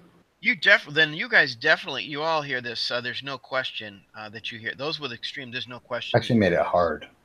Okay, you all hear this real loud and clear.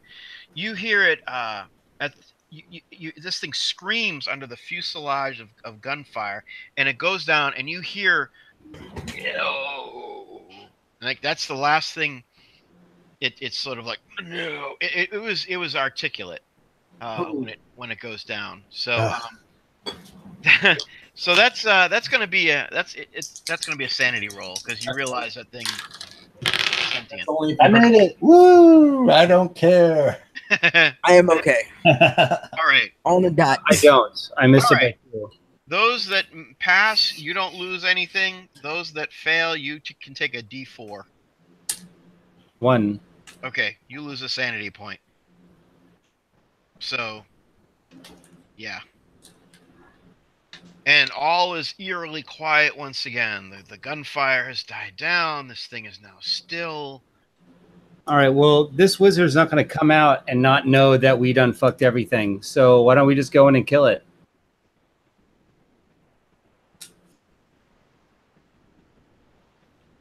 Nobody says no. I'm thinking because like going into his lair does not sound like the best idea to me. I would like to just take a look around the gazebo before we start thinking about layering or unlayering or whatever. All right, I'll let the brains do the brains thing. I'll just stand around with a rifle and look good. Okay.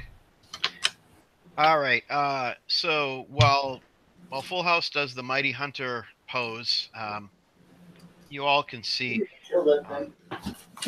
Yeah, you definitely you saw this from before, but this definitely is some sort of mad science experiment. It's pretty pathetic. So it was a good size. It's about the size of a silverback ape or gorilla. But it's been heavily surgically modified somehow. Its body is half fallen. I mean, there's blood all over the gazebo planking now. And you can see its body is sort of half draped. You're gonna have to push it to get it away. There is a trap door, not at all hidden. It's got a ring. There's a trap door in the floor of the planking of the gazebo, and in fact, some of the blood, you can see the blood is sort of dripping down into what must be underneath the trap door. These planks are not super. They're not like you can't like look down and see what's there, but they're not. It's not like the planking of a ship that's like so tight and sort of cocked and everything. So there's a trap door. There's a trap door, and this thing is sort of half draped across. When it fell, it's bolted. This creature is bolted to the floor of the gazebo. There's this thick eye bolt next to the trap door, and then there's the trap door itself with a little ring to pull it open. And this thing is kind of draped across the floor of the gazebo. Part of it across the trap door, and you can see the blood from the shots. There's this widening pool of blood, and some of it's dripping down into the. So can I make like a strength versus size roll to? Hold on.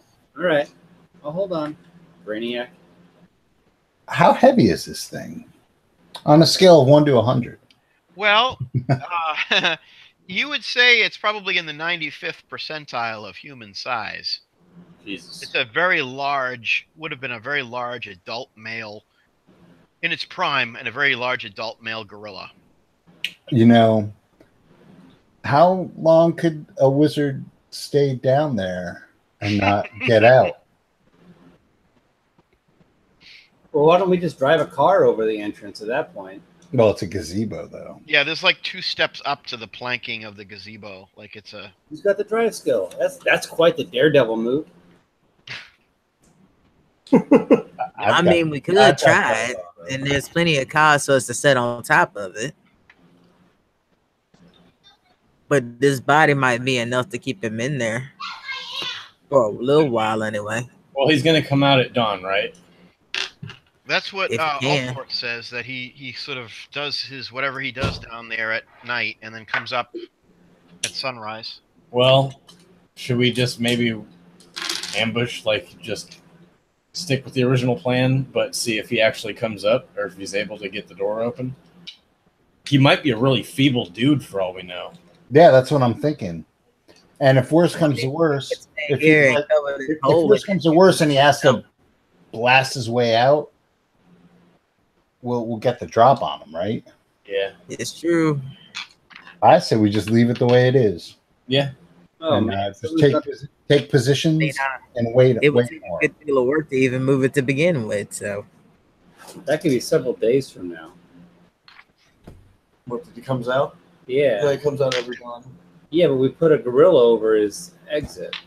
I mean, we don't know what he's got down there. On top of that, we don't even know if he's got another exit. I think the only thing we need to find that out if he comes out. If he comes out in the morning, the thing we need to worry about the most, aside from the wizard coming out, is he has a control over Rothenfelder, whatever his name is. So it's possible that he will attempt to attack us. Yeah, I really. So, we so we just have to. I mean, he's like just an old dude. We can like just we can take care of him, right? Apparently, there's no ammo allowed around here. Guns or ammo. So I think we'll be we should be good just to wait it out if we need to. If he can't get out, he can't get out. If he can get out, then we'll just take care of him.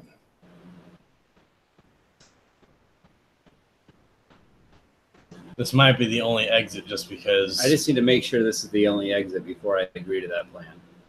I don't know how you find out if it ain't. Yeah, I mean, just keep your eyes open.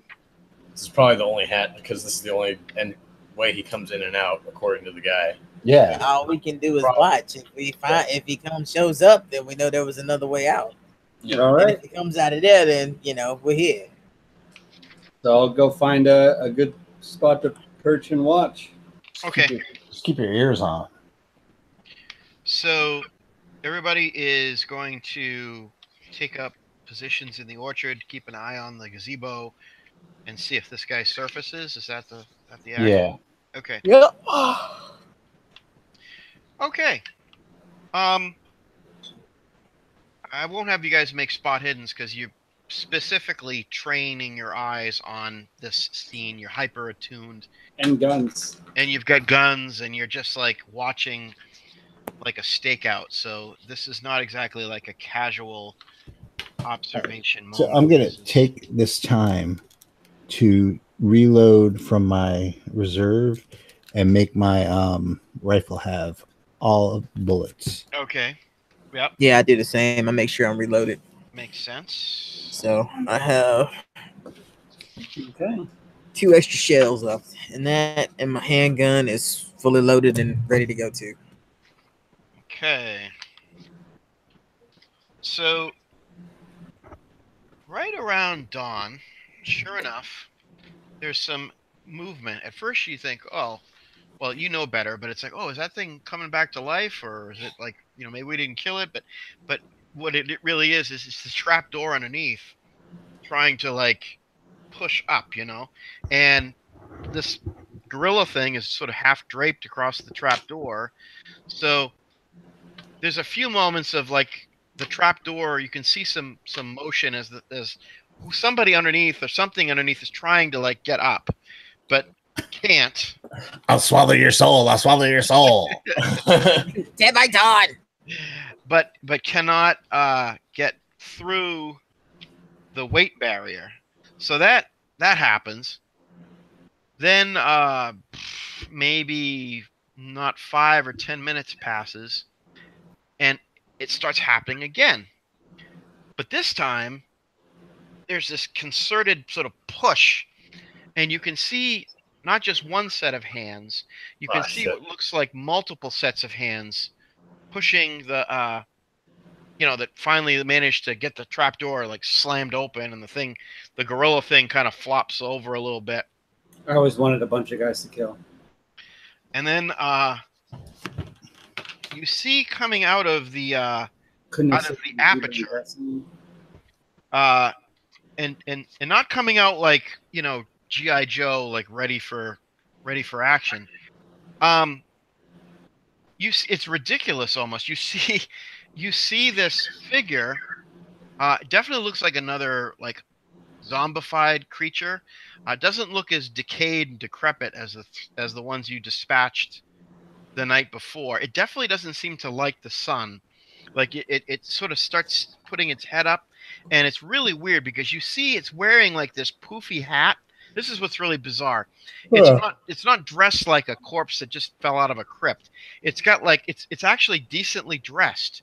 It's got like it's definitely undead, it's definitely decrepit, and it definitely doesn't like the sun. But it's got like this poofy, almost Renaissance style hat on, and it's got this one of those kind of thick Renaissance collars, like one of those frilly collars. It's totally bizarre. And when it sees the sun, it sort of starts to duck down again, but you see it must be getting kind of like prodding from beneath because something is making it kind of go up. Well, this thing is very much distracted, and it's very much undead, so I'm very much going to shoot it. Okay. All right, awesome.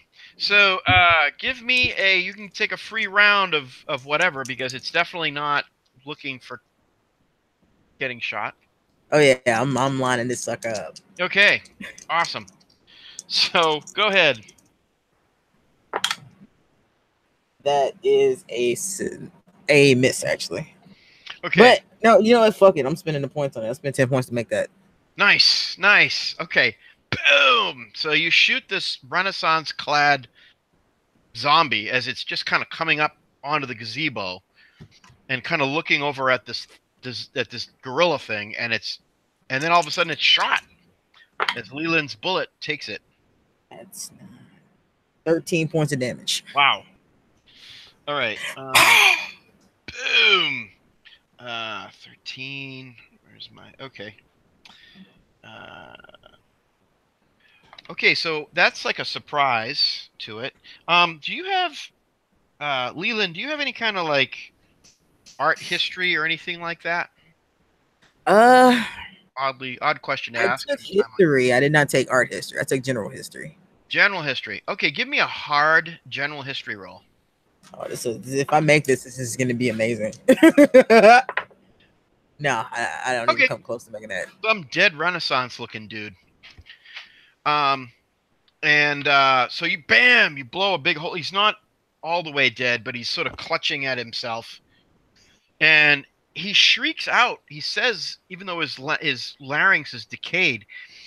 And do you have any languages? Does Leland have any languages? Nah, he just speaks regular old English. Okay. He can make a hard intelligence roll. Actually, does anybody speak language? You're all seeing this happen. Does anybody have other languages? No. I make that extreme. Nice. Okay. You could swear that zombie just shrieked out and said something in like old Italian. Like Renaissance Italian. Like it was just like, I don't know Renaissance Italian, so I can't do it, but Mamma mia. blah, blah, blah, blah, blah. As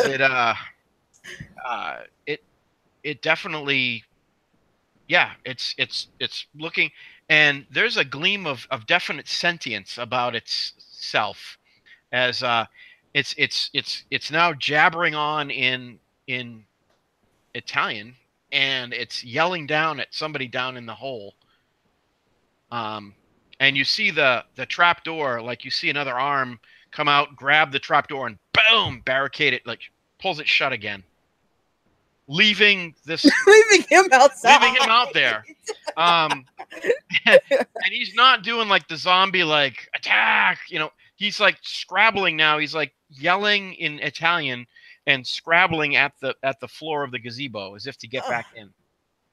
And meanwhile, bleeding out like guts and stuff, like from your hit. It's pretty crazy. You all see this. This is like, it all happens in a matter of moments. But that's what you see. Totally bizarre. Yeah, can we take another shot? Do whatever you like.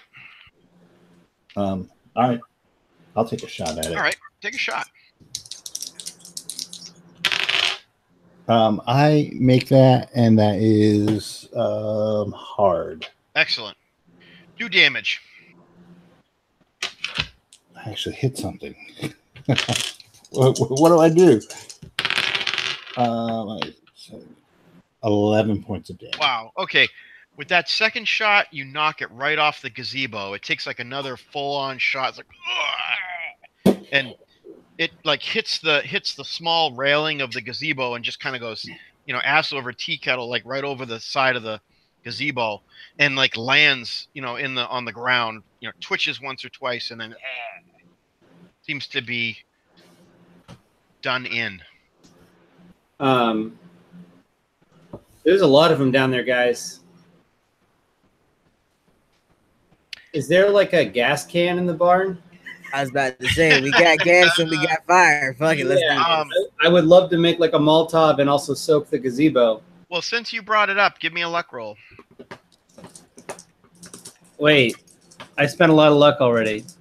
Yes, you did. Oh, it's your idea. I did not make it. Okay, unfortunately, they filled the cars up in Dunwich town and do not have a can of gas in the car barn. However, also can I noticed roll to this- see if this I guy was got like- gas in my car? This guy is like full on like Renaissance. He's got the knee breeches and the whole like thing on. He's got like the crushed velvet, poofy pants and the whole. I mean, it's ridiculous. But he's dressed like something out of like 15th century Italy, like Florence or something. We pretty much had the same idea. Can I roll to see if I got gas in the car, like an extra gas can? 'Cause, yeah, An extra gas can in the car. in Sure. my car. Yep. Or could we just siphon some of the gas out of the car and have enough? I to- make the roll anyway, so Okay, so ever prepared. I'm a bootlegger. I probably have a spare Yeah. gas can. Oh, you got Everclear. Good. Ever prepared. Yeah, you probably had a trunk full of bathtub gin. Yeah. The Molotovs are easy. Can we make a couple of those? I mean, yeah, I guess there's not a lot of high tech involved with that kind of stuff. So sure, you can, you guys can, I guess, give me a, I don't know, like a 1d8, and that's how many Molotov cocktails you guys have. Jesus. No one else is rolling, so I'll do it. I made one of them. You made a. I made, You made one. Wow. Okay, you made one Molotov cocktail. Okay. Black cocktail. I found you from my father. How I've did never you lost waste you, and that always much of my choose you. good shit? This is worth more than your life. Bard. So somehow he like spills it. He takes the whole gas can that you know from the back of the Marcus, car. you don't think you've ever seen You're supposed Leland to look use at a bottle. anybody What are you with this doing? level of disgust? Hold on. The cocktail's from the gin. The gas is going all over the gazebo. What? You lost me. All So right, he the wants- cocktail is made of bootleg gin. Right? The gas was not for the cocktail. It's just to go all over the gazebo. I was joking about the bootleg gin. I'm not. Oh. Well, all right. Never mind. I spill all the gas then. Yeah, I got that you were trying to make Molotov cocktail. So instead of like finding a funnel you just try to like pour it into the. You find like one old bottle somewhere and you're trying to like pour it, but all the gas is like spilling all over the place. It was So- Leland's pee bottle. Yeah, and Leland looks at you and goes, "You know, we could have just done that over the fucking door and just threw a goddamn lighter down it." Thank you. So there you go. Okay, so there's no gas. That was all over what the I was gazebo? gonna do with it, wasting my damn gas, and then he just wanders off because he's mad. All right. So there you go. All right. You've got one Molotov cocktail. Throw it down the hole, man. See what comes up. Are we gonna actually open that trap door and try and like Trap it door? out? It's closed, isn't it? They closed it again. Somebody Okay, closed it. all right. I just want to make a trap for when that guy comes out. So, all right. So who's going up? Are you all going up to the trap door? You've got this one Molotov cocktail. Like who's where doing what? I guess at this point. I resumed my spot where I was waiting to shoot. Now, Okay. wasted my gas. Uh huh. So I know where Leland is. I'm assuming that it's going to be Full House doing this because he made the cocktail, so I'll cover him. Okay, so you cover him, meaning like going up right there, like with him. Wait, hold on. What is our plan? At no point do I plan on like squirreling down this like it's a. You're the one that took full control of the situation. Whatever you're doing. We're just covering you at this point. I'll open the trap door for you. You just Well, hold on, Steve. I think you're just pushing this idea, and I don't want to do it. All I want to do what is do we make the thing for? because there's like 4 sets of hands that open that trap door. So if 4 people come out, I want to be able to throw a Well, fireball. before you overtook Leland's plan, Leland was gonna pour the gas over the door and light that shit on fire. That's what he was gonna do. Well, so I'm was gonna I. get a drink. But I'll be right back. You all All figure right. out your plan. I'm gonna get a Powerade. I'll be right back. all right. I Well, thought let's not just like assume that my plan was to go make Molotov cocktails. That's what the GM made my plan into. My goal was to soak the gazebo and then have a way to ignite it at a distance. See, the problem But with it's that not argument is something you that's- had a chance to not roll that dice and say that before you rolled the dice. You committed to this. I should say we throw that thing down the hole, lit, And that's pretty much all we can do. and We let it. don't even and know if let we can do open as it from the much side. damage as it can. Yeah, if we can get the thing open. If not, we just wait them out, and the the next freaking cosplayer that comes out of there, we let him have it again. Yeah, I like that plan better than opening it. We're still opening it. I'm Right. going to open it. You're going to throw it down there lit, and maybe something's at the bottom of the stairs. Maybe something will catch on fire. Don't we still have a few days to kind of Do We this. have like Oh, we're already ass deep in this at this point. Yeah, this is like the Can't we just third like day. we You can't just like not do anything now. We still have 4 more days. What I'm saying is we could camp and just starve the wizard out. We Or only have like 4 dehydrate. days. 4 days. That's enough to dehydrate somebody. Well, he might have water down there. He also might be a lich. I'm just saying. All right. Throw it down there. I don't like the plan, but let's do it. We're doing it. Again, All right. you can The only make one this we can game agree roll on. that dice. Plan is for Leland to hang back with covering fire. Tommy, James, what are you doing? Are you going up on the gazebo with Full House and Leland? Is that what I get? Or Yeah. All right, so 3 of you are going up to the gazebo while Leland hangs back in the tree line with a rifle. All right. I'll open up the thing. All right. As you pass by the fallen cosplayer, the undead cosplayer, does anybody have art history? No. No. Okay. How about I guess it'd be like just a hard regular history roll then, straight up regular history. Yeah, I don't have history. No. Nothing. Nope. Okay. I'm a smuggler. I don't really Okay. care about history. I was Right. a cop. Right. No history. Michelangelo, though. I mean, I failed mine, so I can't really do nothing for you. Yeah, I guess. Well, let me see. History. Yeah, it's yeah. Okay. Yeah. All right. So there you go. You see this Ren Fair looking guy just staring up at the sky, and he's definitely quite the dead. Like he's definitely like. I might give him a kick on my way past him and say, "Fuck you, Medici." Okay. So there's the trap door. All right, Somebody's so gonna open it? I'll open it. Can I have my pistol trained on the trapdoor as he opens it, just to make sure that if anything even comes up, I just plug it immediately? Okay. So you guys are gonna open it. So you're all like essentially looking down the hole. Yeah. Yep. All right. So you fling the trapdoor open. It hasn't been blocked from the inside. They haven't tried to secure it from the inside. So you fling it open. You look down. This all happens in a momentary glance. You can see there are iron rung set into like iron rung hand footholds set into this like little tunnel that you would go down to get down to like a lower level. Looking up at you, all right, nobody has art history. Nobody has history. You We're would dumb fucks. see. What's that? We're dumb fucks. Yeah. Well, this guy would be fairly recent, so I guess give me a hard intelligence roll. This guy might be somebody you all might know. Could it be an education roll? Make an Yeah, extreme. education's cool. Yeah, if you want to go with education, it might be better. I made it. All right, you made it. I critically failed that.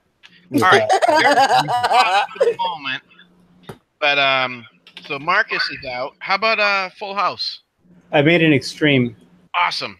All right, so James and Full House, you're looking down at this guy. He's got reddish. He's definitely dead. Looks like he's been dead a few years. He's got reddish hair, reddish beard. He's missing one ear, and he's Van Gogh. and he's looking up at You're like, God damn. You're looking up at the face of Vincent Van Gogh, who's looking up. Holy shit! I Who shout. says something in French? I don't know if you guys have French, but he's like, "Mon Dieu," as you know, and all this happens in like a millisecond. You know, the door.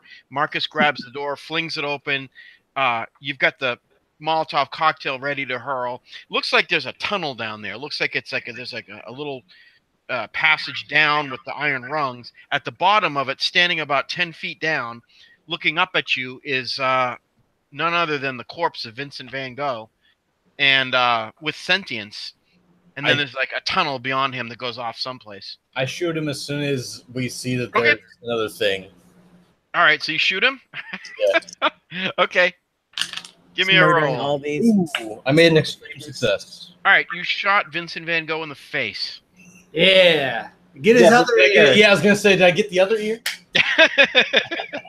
Oh, It is a buddy. rather eerie sight. Oh, that's his soul. All right, My so spirit is broken. max damage then to blow off Oh, that's 8. is all right. 8. Okay. Yeah.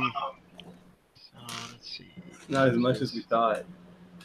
you got a little pea So- shooter. Yeah, you Okay, yeah, you blow off his other ear, and he's like, ah! And he's still up. He's still alive, and he's gonna go at a 50 now at this point. So Ooh. we'll say that Marcus, you flung open the door. James, you just took a shot. What is Full House doing? Well, it's one guy, so I'm not going to light and throw the Molotov. Okay. I'm going to set it down and raise my rifle and shoot it next round. Okay. So with a snarl, Vincent's a fighter. He doesn't like being shot at all, and he makes his way up for his round or attack. He's actually going to climb up the rungs and get up onto the gazebo. So he's up there with you guys. And yeah, now we'll go into initiative order again as you're fighting the corpse of Vincent Van Gogh.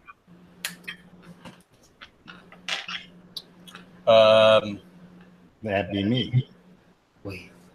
I have 100 decks since I have my gun ready. Okay. And let me check what's his. Oh, does that mean I have 90 decks this time? Yeah. Because I got my gun out last round. Yeah. I'm gonna go on my regular decks because I'm not gonna shoot them. Okay. So who's gonna go? Who goes first? I do. I got a regular success. A little hit. I did 4 points of damage. Okay. He is still up, but he clutches his abdomen now as you shot him, and as you hit him in the abdomen, it explodes outward, and you see like all these maggots start to fall out of his belly. Yeah, and there's definitely a stench as of an open grave. So that's that. He's going at a 50, so I don't know who. Well, I'm going to shoot him at a 90 because I've got my gun ready this round. Okay. And I hit him Okay. for 10. Ooh, all right. You shoot him in the face, and now he's not recognizable as Vincent Van Gogh anymore. He's just gone. Most of his facial features are gone. He falls back. He lands half on that gorilla thing. I say Starry Night, motherfucker. Okay. Is he down? He's down. All right. Somebody's echoing, and I think it's you, Nick. Just because you guys aren't wearing headphones. All right. Well, at this point, I don't think we need to worry about this situation anymore. I think we just earned our money. If you wanted to know what's going on, obviously somebody is resurrecting old artists and painting them and having them paint new masterpieces. They're using what's his name, Rodenfelther as the front to sell them as these lost artworks. And that's what our client wants to know. So are we good guys? Do we just want to put an end to all this bullshit? Or do we just go and hit the car and tell our client what's going on? We could call the police. I don't know what they would do in this situation, but I mean, how many famous artists do you think there actually are? Yeah, I don't I'm a know. little bloodthirsty. I'd Do we rather have a just kill list this of all wizard. do we have a list of all the artworks that that Rodenfelder's been selling? You might be able to find that somewhere in a library or some sort of You could art track that house down. catalog or something. Really, what it comes down to is, do we want to finish this, or do we want to cut and run and take our money? Do we think that we'll get our money if we explain that? Do we need to bring maybe one of them back to show that there's dead Renaissance artists being resurrected? I don't know how we're going to capture one of them. We have a dead one. Yeah, one of them's still recognizable. Can only assume that the Italian guy was like Michelangelo or Donatello or one of the Ninja Turtles.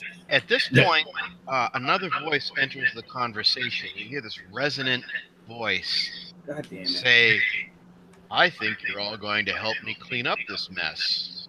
Oh shit! And I need everybody to make it's going to be an opposed power roll. Fuck. It's going to need to be extreme because you're opposing a power of 100. That include me? Fuck. Oh, Can I use my luck? I will Is that spend. it for me, Brian? By sixes. I will spend 10 points of luck to make that. Okay. Yes, you can spend luck on ability rolls. No, I didn't. Brian, does that include me? Did that. Actually, you're off in the trees, so you don't have to. Actually, Leland, you're okay because you didn't hear this. You're a ways away. This voice came up from the underneath, and they're all sort of standing around the open aperture. So you don't hear this, Leland. You're cool. You're all right. Okay. Shoot you. And I don't know how'd you three do? We failed. All three? No, I spent luck to make it. Okay. So Full House and James, well, you all look down, and there's this man standing looking up at you. He's got like sort of resting one hand on one of the rungs. He looks like a very smug looking middle-aged man. Almost think of like remember Matthew Modine from Stranger Things? He had the kind of whitish hair, but just him, but not wearing like a white lab coat. Just sort of wearing sort of a black turtleneck and black pants, and he's got this sort of smug, sinister look on his face. He says, "You're going to help me clean up this mess." And let's see. So James and Full House, you think this is the most sensible thing that you've ever heard. So immediately, and Marcus, you're amazed at this. You see that your two comrades immediately start to, grab up the figures and drag them on. I don't know how you guys would interpret cleaning this up, but and this guy smiles and and it's nothing friendly about it. Look down and say, "Where's the dumpster? Where should we put the bodies?" You can throw them down the well, my friend. And he starts making his way up the rungs. Okay, I pull him full of lead.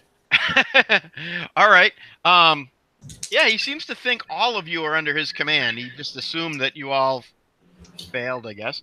So, okay, you go to like shoulder your rifle. He realizes that you're going to do that, and he shouts, "Protect me, my friends!" And that would be you guys. So now it's Well, it's going to be an initiative plus 50 for the man with the gun, and us without them now. So he's like halfway up the ladder. He sees Marcus like getting ready to shoot. Realizes that all of a sudden, he's like, "Uh-oh," and he says, "Protect me, my friends." Well, I dropped the body, and then Yeah, I'll definitely lunge for him.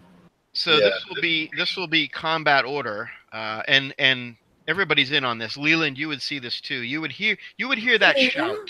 Well, whoever has guns gets plus 50, and we don't. Yeah, so I go at So 120. Marcus, he's like, "Protect me, my friends!" And just as the gun goes off, And I miss.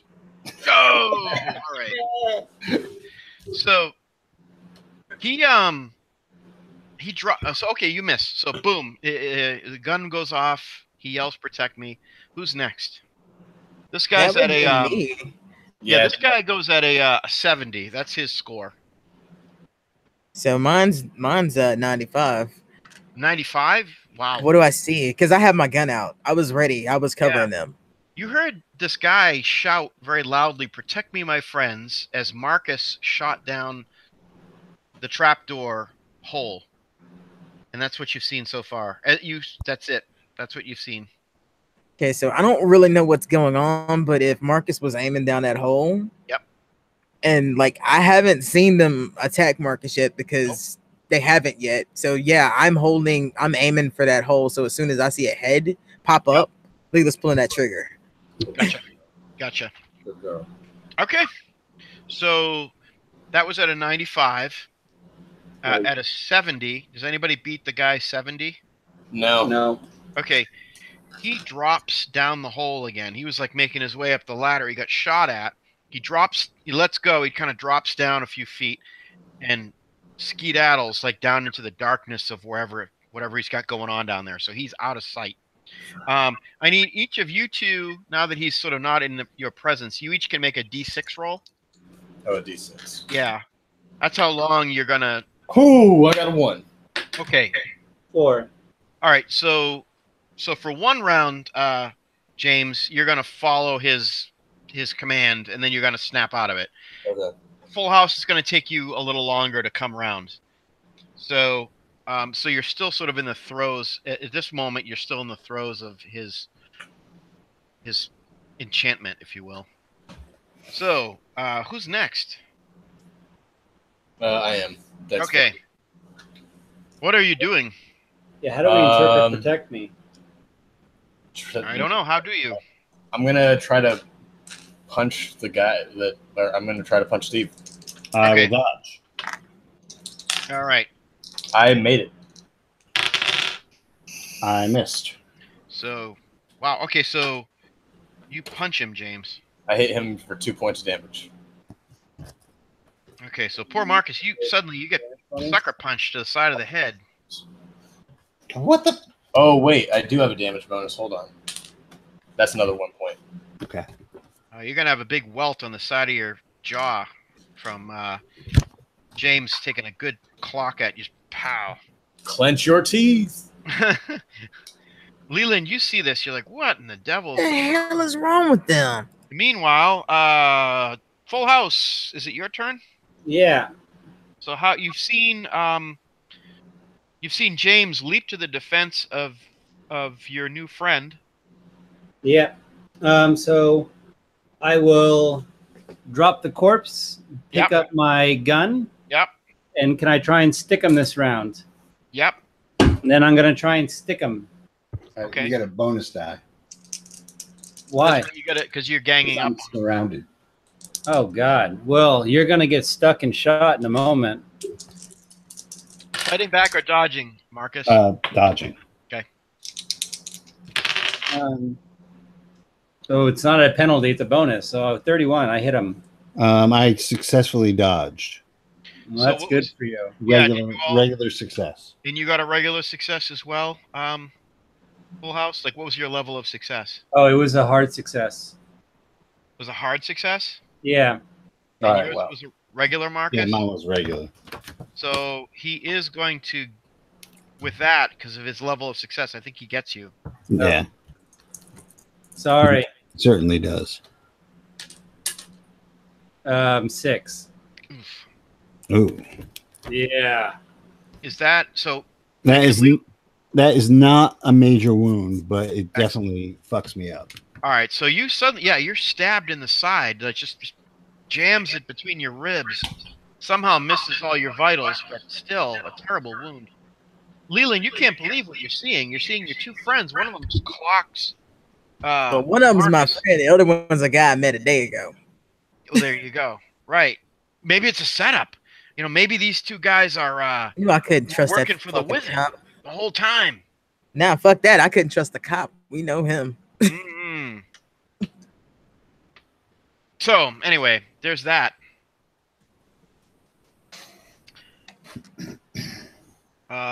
I think we're still in combat. So Yeah, is it top of the round now? I think Yeah. so. I'm The going wizard down the has hole. disappeared. You're jumping down the hole? I'm going down the hole. Like dislodge himself from my bayonet first. Oh yeah, no, that he just pull he staggers away. Marcus jumps heads down the hole with all due speed. Okay. So this round you get down to the bottom. You're just scrambling down, Marcus. All right. Clutching your Fair enough. side. Who's next? Me. The wizard. Oh no, it's me. Oh yeah, you have a. Oh yeah. Yeah, You actually went I before just me. saw Marcus get attacked, so I'm shooting who attacked him. Oh, 2 people attacked him. Which one are you going to shoot? One threw a punch, one stabbed him. Stabbing is a bit more intense than the punching. So you're going to take a shot at Yeah, Full House? I don't know what's happening. Are you That's going to dodge Full House? You see that Leland from the tree line is drawing down on you with his weapon. Are you going to try to dodge? How much sentience and stuff do I have? Because that guy never knew Leland was around. Do I like have my own sense of will where I know all of my friends are around that I now are enemies? Well, Am I even aware? you have your sense about you. You know that Leland is a friend, was a friend. You just know that suddenly, like Marcus was attacking your bestest of friends. Yeah, well, I'm not going to flinch. I'm just going to aim down that hole. Okay, but right now you're being drawn down on yourself. Like Leland from the tree line is actually aiming at you. Yeah, but the thing that's going to kill my master is going down the hole. Yes. So I see. So you're not going to try to dodge Leland's. No, I'm going to keep my attack. Okay. I hope I roll low because I don't actually want to kill you. But yeah. Well, you might want. Like I said, I hope I roll low because I got a 14 out of that. So Yeah. I don't think that was a crit. No, it's not. No, I don't think it's. So that's just a regular. I mean, that's a hard success for me. Okay. So roll your damage. Ooh, that's 13. I get 11. Oh fuck! Yeah. All right. Do I have first aid? That's okay. That's all your hit points in one go, isn't it? It's all +2. Okay. Yeah. So as you go to like aim your weapon down the hole at Marcus, your spine, like your whole lower back, just explodes out. Your spine is blown out. Just a white sheet of pain just goes over you, and then you just drop Master, I failed. onto the gazebo. So there's that. There's that. That's Got that going for you. fails. So that happened, yes. So then, who's next? Is it the wizard? Yeah, he's 70. Yeah, it's Isn't he? For his part, all he does is laugh in the darkness somewhere down below. That's his thing. Who's next? Nick. I think I am, and I'm gonna try to first aid my cousin who just got shot in the back. Yeah. Even though I don't have a first aid skill, I'm gonna try to stall the bleeding or Some something. miracle. No. You also just like you had one round, so you're out of your. Yeah, you're your out of thing. it. You just suddenly snap out of it. You know that you were somehow beguiled, and you're like, Tommy. everything's gone crazy town. Your Tommy. cousin is like has been like half of his back is not there. Like his spine, part of his intestines, everything is just blown out the back. I was trying to give him first aid, but I missed. You're so. trying to like scrape up, like trying to shove. Yeah, Stuff I'm out. trying to And put it's the entrails back in there. I'm saying you're okay. You're okay, Then Tommy. you're like, oh no, that was like part of the gorilla thing's entrails you grabbed, and like it's just this. Oh man! And there's a little bit of like Terrible. Michelangelo in there too. So you're like, okay, whose guts are these? Just I'll trying be to better scrape when it I all come in. back too. I'll be able to, paint. You'll be able to paint. In death, he found his true purpose to be the next Picasso. 500 pounds with one arm.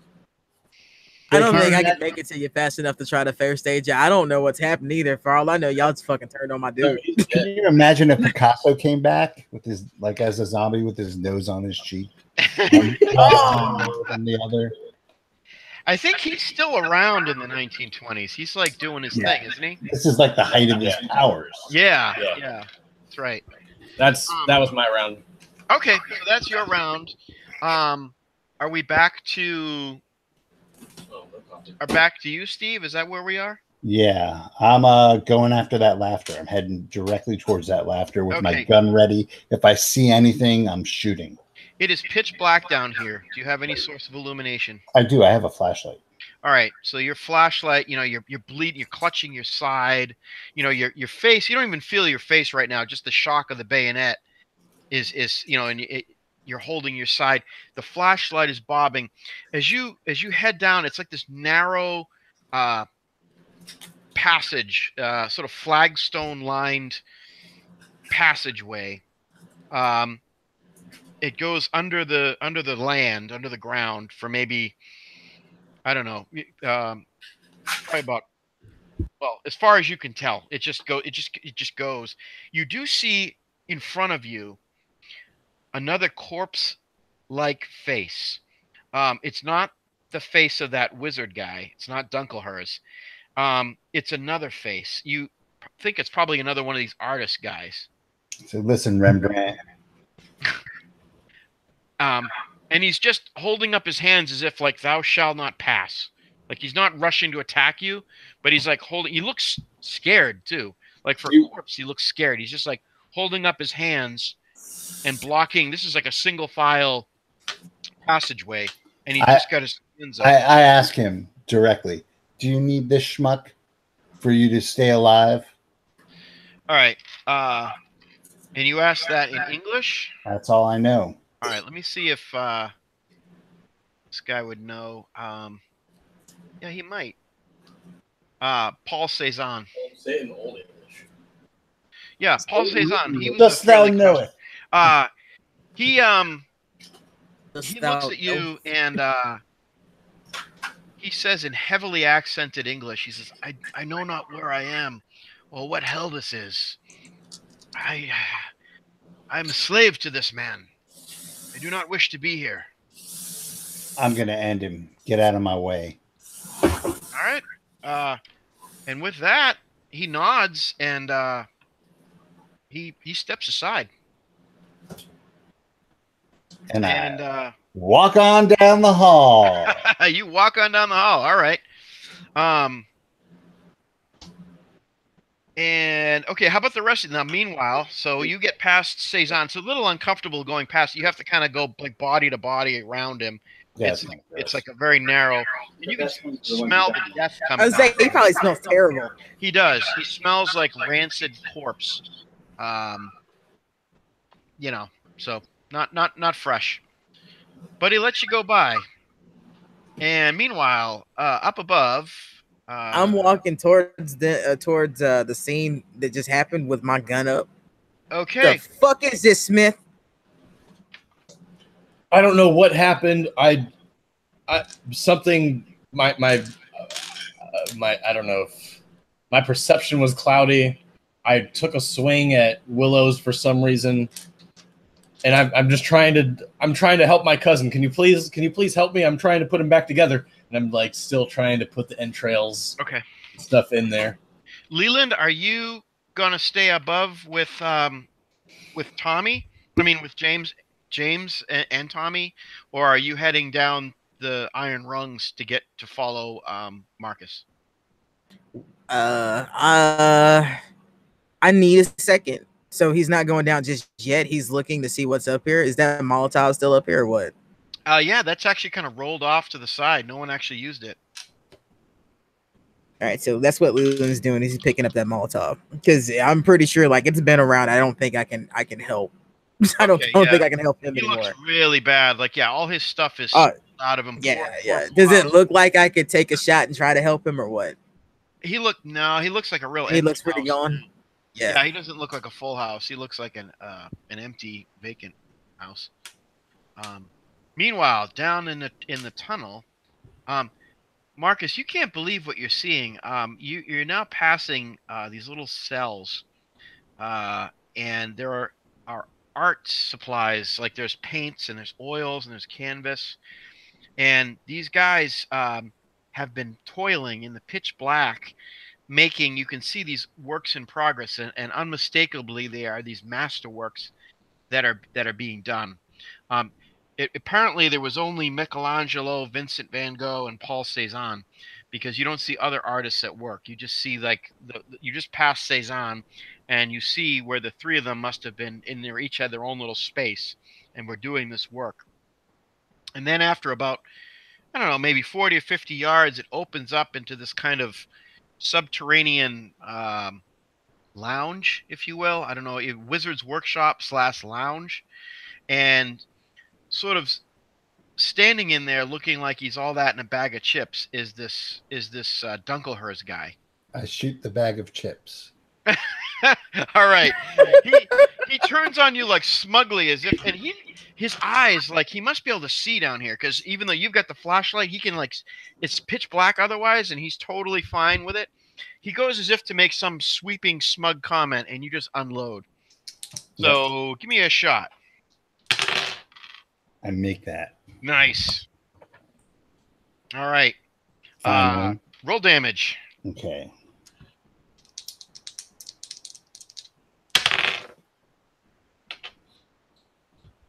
$10.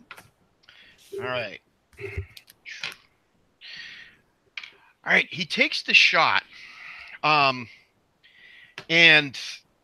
it hurts him. Like, he's like, ah! But he's far more resilient than would seem normal. Normally, 10 points would bring somebody down. Even if it didn't kill him, it would knock him right over. But this guy, he's still on his feet. And you can see for a moment, like, that mask of urbanity and smugness kind of falls away. And you see this face of insane rage and anger, like, how dare you? And he just, goes from like Smeagol to Gollum, just like that.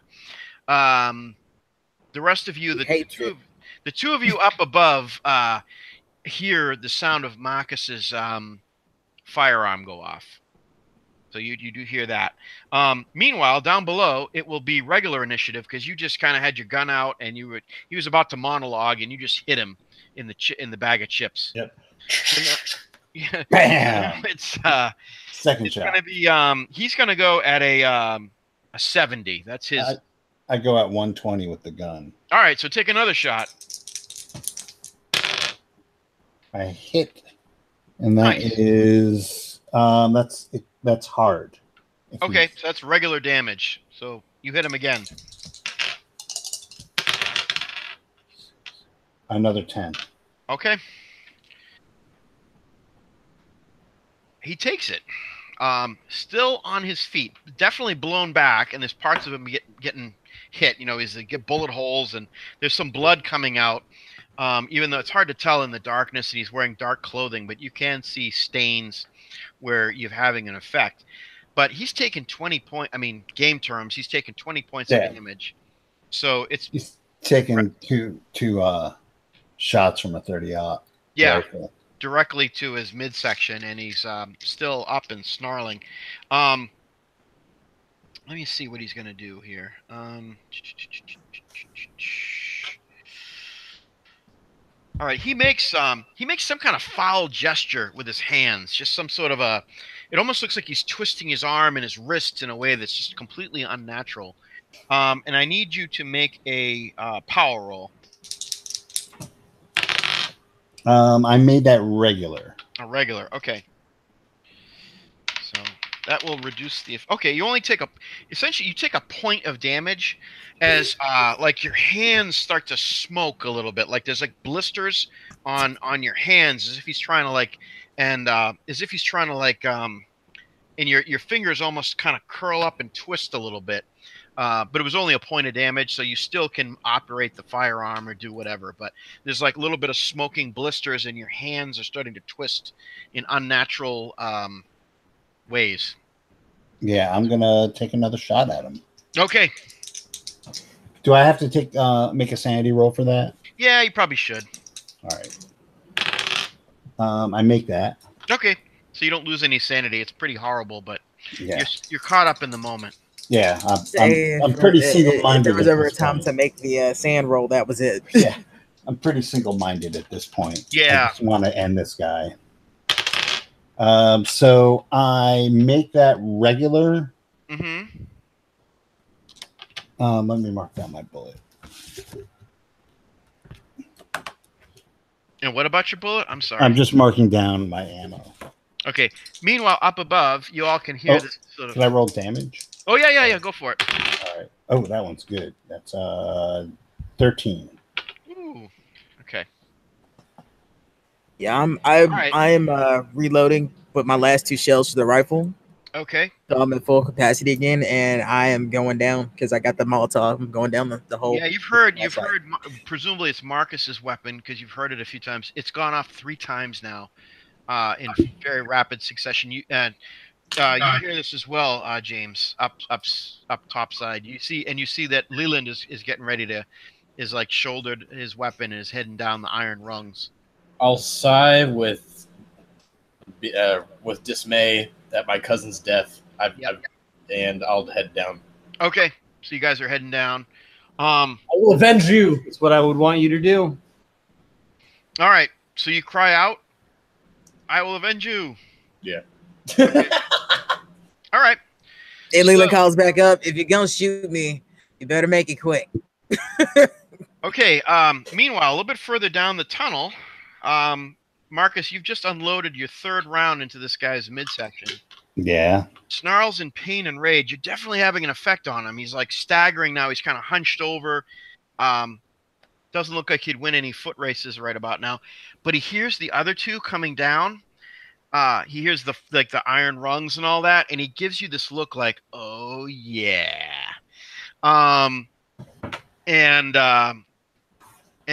He says, he yells almost past you, like over your shoulder, Marcus. You passed your power roll the first time, so you're not affected. But James has been affected by him, and we don't know yet about Leland. He yells down the corridor, "Tear this man limb from limb." I need James and Leland to make power rolls. This guy's power is 100, so you need to make extreme power rolls. Whew. I failed. Okay. I got a 9. I made it. All right. Awesome. So once again, James, you get this like, how dare this man do that? Oh, he's hurting my friend the wizard. And you just get this bloodlust. You just want to tear him limb from limb. Okay. But meanwhile, Leland's like, what? No.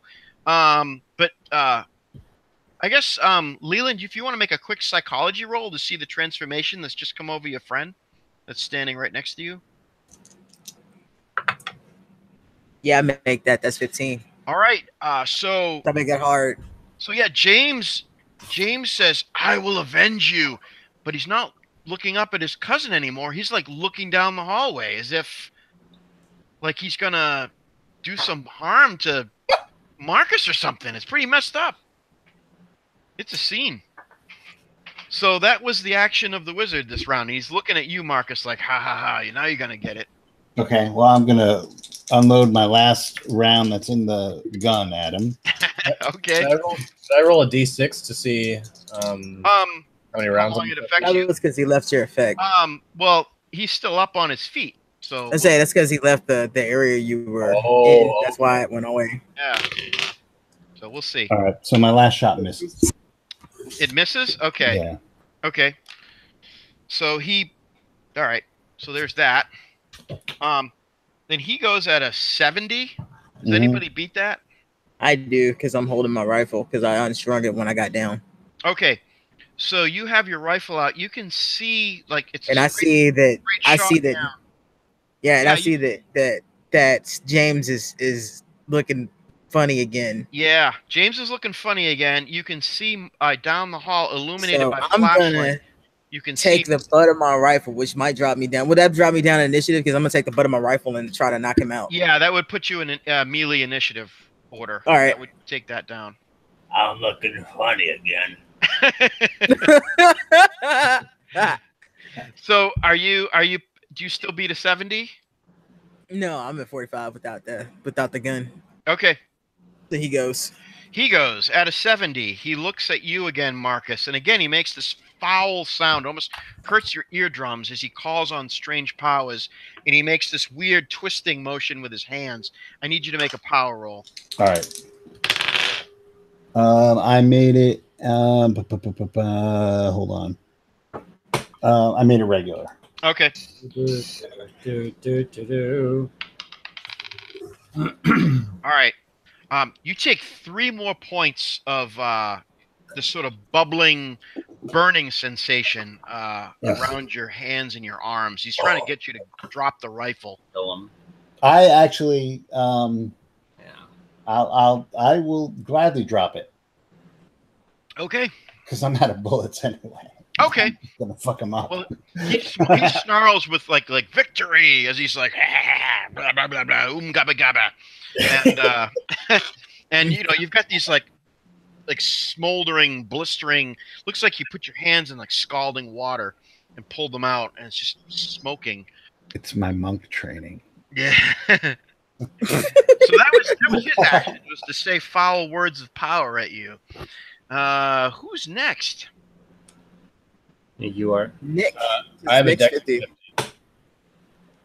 So, I'm last at 45.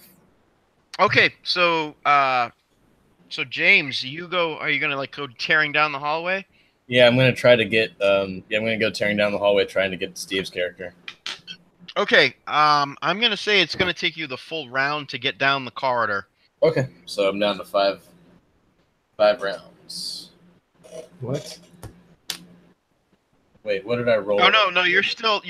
There's no, Oh, never mind. because he's still. You're in his area of effect. If he leaves your area of effect, then you have rounds of lingering. But he's up and you're up, so you're just running down the hallway, ready to do bodily harm to Marcus. And that's what you do. You take the round to like, scamper down the hallway. Leland. All right. Well, he's gotten a bit out of my range because I'd have to chase him to do that, and fuck that. So I'm rifle back up, taking a shot at the wizard. Oh, okay. So you're gonna shoot. I'm gonna give you a penalty die because you're gonna have to shoot over. That's fine. Shoot past and over James and Marcus. I'm gonna spend the 10 to make that. Okay. I shall reign supreme. You shall all bow to me or die. Says the Dunkelhertz, the dyer. It is zombie in your door. That's 9. That's 9 points of damage. Ooh. Okay. Yeah, that's enough to. He's still up, but he's like, ah! You will all pay for this terribly. Ah. All right, now my dex is back down to 70. Okay, so you go simultaneously with him because he's at. How does that work in? I just roll a d6 and whoever Gets high. Yeah. Okay, whoever gets the highest. Okay, I'm gonna roll a d6 for him. He gets. You win. I've got a 1. Oh, he's got a 3. All right, so he goes.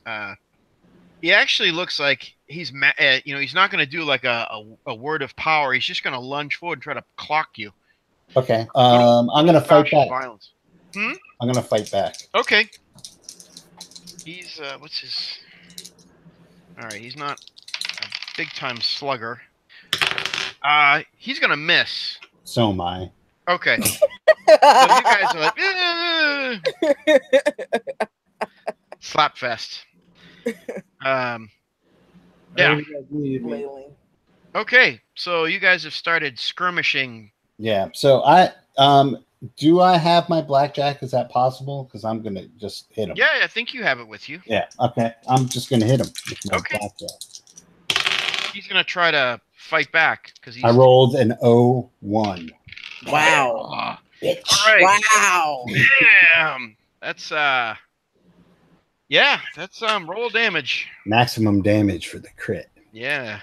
That is 8, 9, 10, 12. And he just snapped, and you see the teeth I flying. won't you go And down. He looks like a big league slugger that overswung. He just snaps around, teeth go. He goes flying into the wall, and down he goes. Boom. And just like that, he is out. All right. Now James, go ahead. I'm sorry, Marcus. I pick up my gun. Yeah. I take one of my remaining slugs. I put one in the chamber. I put it in his mouth and just. All right. So you're getting ready to do this. James, you do come around. There's no residual because he's out. He's just out of the fight. So you get down to Marcus just as he's like clocked this guy. And Leland, you catch up as well. And you see Marcus has reloaded his weapon, is jammed it in the guy's mouth, and is gonna pull the trigger. You guys in on that? Yeah, I shoot too. Yeah. All right, cool. Just checking. All right, so done too much shit. So Marcus, you do just that. You put it in his mouth. You pull the trigger, and it's just like a Jackson Pollock painting all over the floor. There we go. Now that's some art I can appreciate. That's aesthetically pleasing. And as he turns around all gleefully, Leland walks up and plugs him again. All right. Double tap. As always is, double boom, tap. boom, boom, boom, boom, boom, boom, boom, boom. And then Leland takes out the Molotov. I put my hands over my ears. I go, God, it echoes in here, guys. What are you Yep. doing?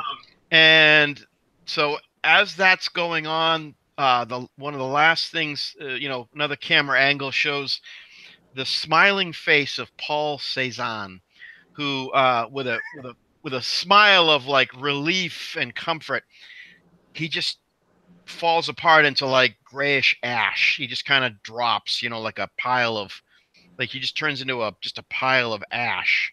I'm not So we just killed Joseph Kerwin.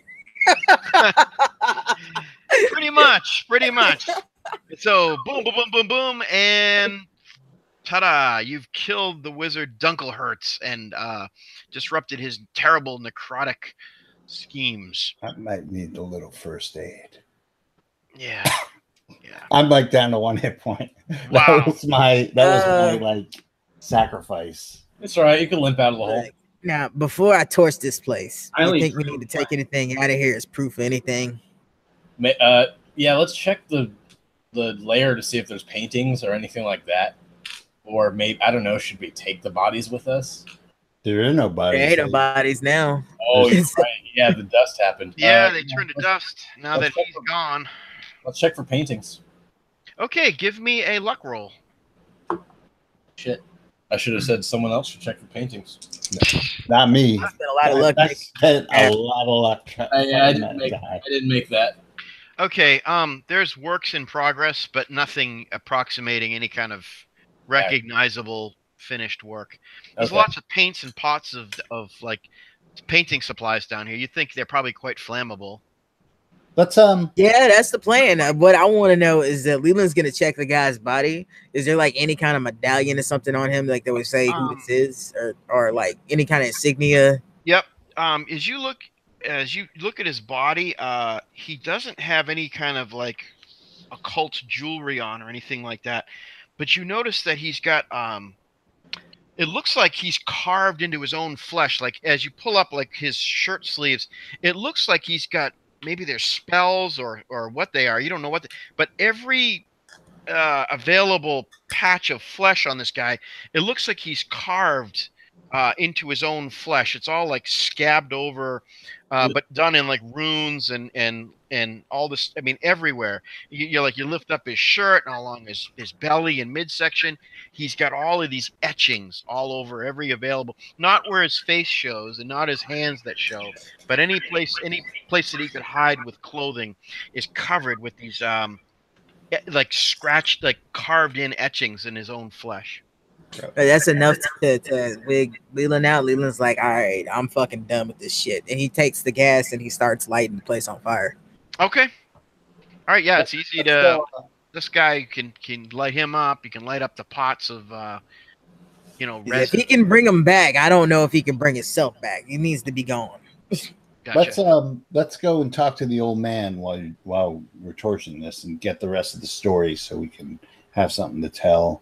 I mean, Okay. we kind of know what's going on, but let's just like get the Yep. rest of the details. Yep. All right. So as you guys climb out of the hole, out of the underground lair, and there's smoke following you up because Leland does a very good job of making sure everything's pretty saturated and putting the paints in every place so it'll all catch. So it's a really hot, almost like a chemical fire because it's gonna catch all that paint and the canvas and everything. So it's this really hot blaze.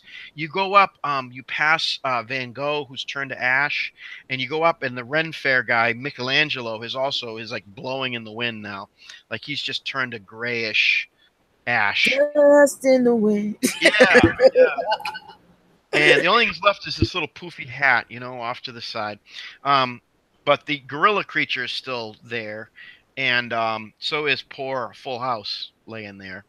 You go to the main house, and the mute guy is still there. The dog is still there, and you see that they're now standing in front of the main house, and there's this octogenarian fellow, very very old. Picture like Warren Buffett, and like add another 5 or 10 years. I mean, very. Damn. That's Yeah, yeah. So he's also dead. Yeah. No, I thought we killed all the zombies. he's alive, but he's well up into his 80s, and he's just sort of rubbing his temple, like, where have I been? What am I? What's going? What?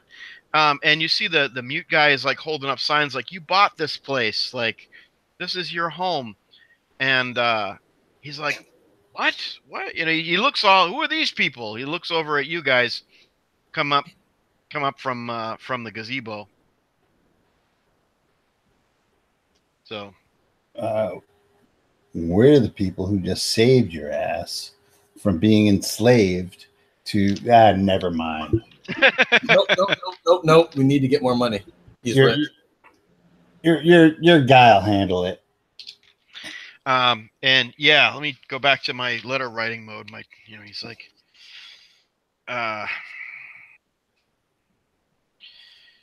we need to get more money out of this guy. My cousin's dead. I mean, right. I'll take his share, but thank you. Yeah, through an extended, I won't do the whole thing with the Sharpie marker, but pretty much after a long afternoon, because the sun has come up now, you guys spend a long morning with Ulfort and the rich guy Rothenfelder. And he listens with interest. He's not incredulous. He actually he's a believer in this kind of thing, and he does recognize that people do. It's like it was like I was watching myself do all these things and be all these things. But I had been to. He explains how he had been to Europe, and he met this guy there, and all of a sudden this guy became his new best friend, and so he's like, all of this. I was like watching myself through a window, and I'm very sorry for your friend. I will. I'll certainly. He will recompense your characters generously for the losses that you have sustained. Certainly, he'll call. He'll put you up in the best hospital, Marcus, for your recovery. This guy is very, very, very wealthy. That's what I don't understand. Ulfert was putting the bite on you by using you as cover to sell these paintings. Why wouldn't he just empty your bank accounts? I'm not sure why he would have done that. Suspicious. Yeah. No, he yeah, no, he's like he actually you know that Rothenfelder is he's a patron of the arts anyway. Mm-hmm. So he kind of Rothenfelder, he kind of muses aloud, like, I don't know why. The guy might have been just keeping me happy. Maybe I could have broken out of his entrancement if I grew disaffected enough. But he knew that by for bestowing upon me all these wonderful works of art, I would stay happy. I don't know. Interesting. Yeah. I mean, you can Well, make a psychology roll. no, I can't. Oh, I will. Yeah. Oh, yeah, I can. Absolutely. I will try. Yeah. I failed. I pass it. okay. I failed. He seems genuine in his mystification why the guy didn't just like take his bank account and leave. He says, I met the guy at an art auction and we started talking about art and I told him how passionate I was. And then next thing I know, he's my new best friend and he's providing me with all these great works of art. And I knew he was doing these terrible things, but again, it was like a nightmare. I was powerless to stop him.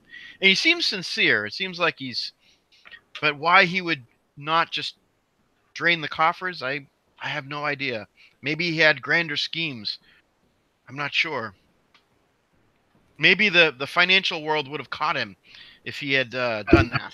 I think so. I think it probably would have. It would have been way more suspicious to see his bank account just drained overnight or something. Yeah, Rothfeller's like, I don't know. Yeah, he could have been covering his ass at the same time. Yeah. He had an opportunity to make a whole lot more money than what Rutherford had already. Yeah.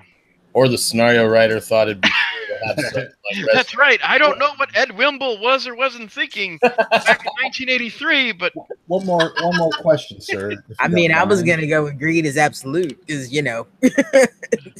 why settle for like a little bit of his fortune when you could have him make you like way more money?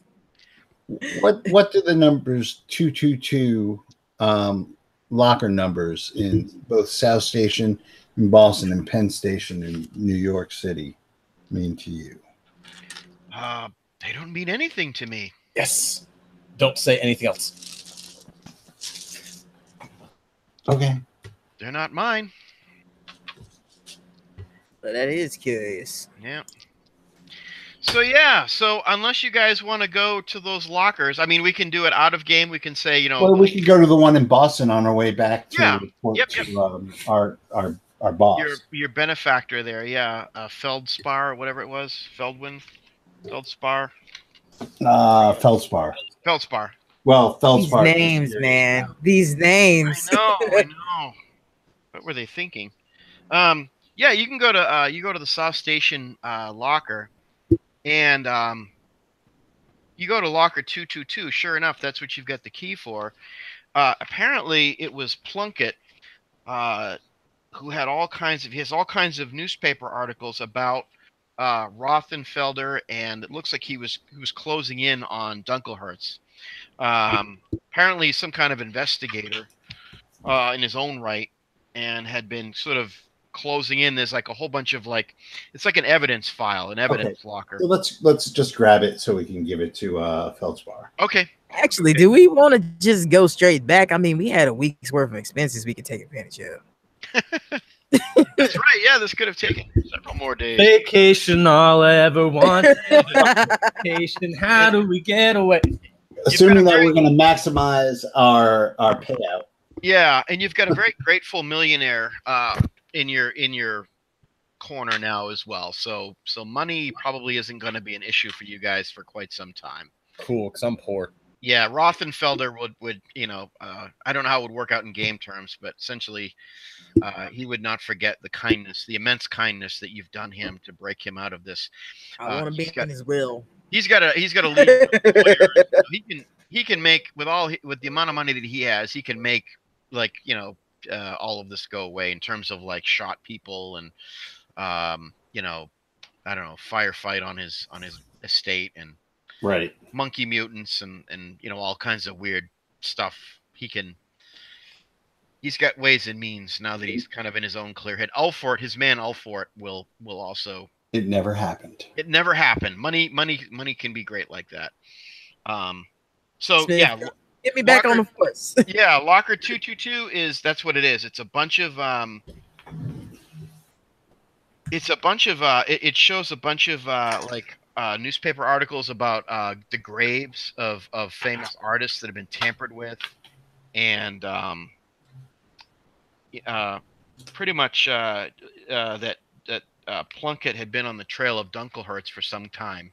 Okay. So And yeah, was- we just grab it and Yep. take it with us for our final report. Yep. And that's what you do. You take it to that rundown house on Beacon Street, and you turn it into Feldspar. And again, there's this mysterious voice behind the curtain. You're all asked to sit in the chairs, just like you had the week before. It's like it was like, did that week really happen? Because here we are again. It's like it's just this weird. What a week it's been. And you're given your payment as promised.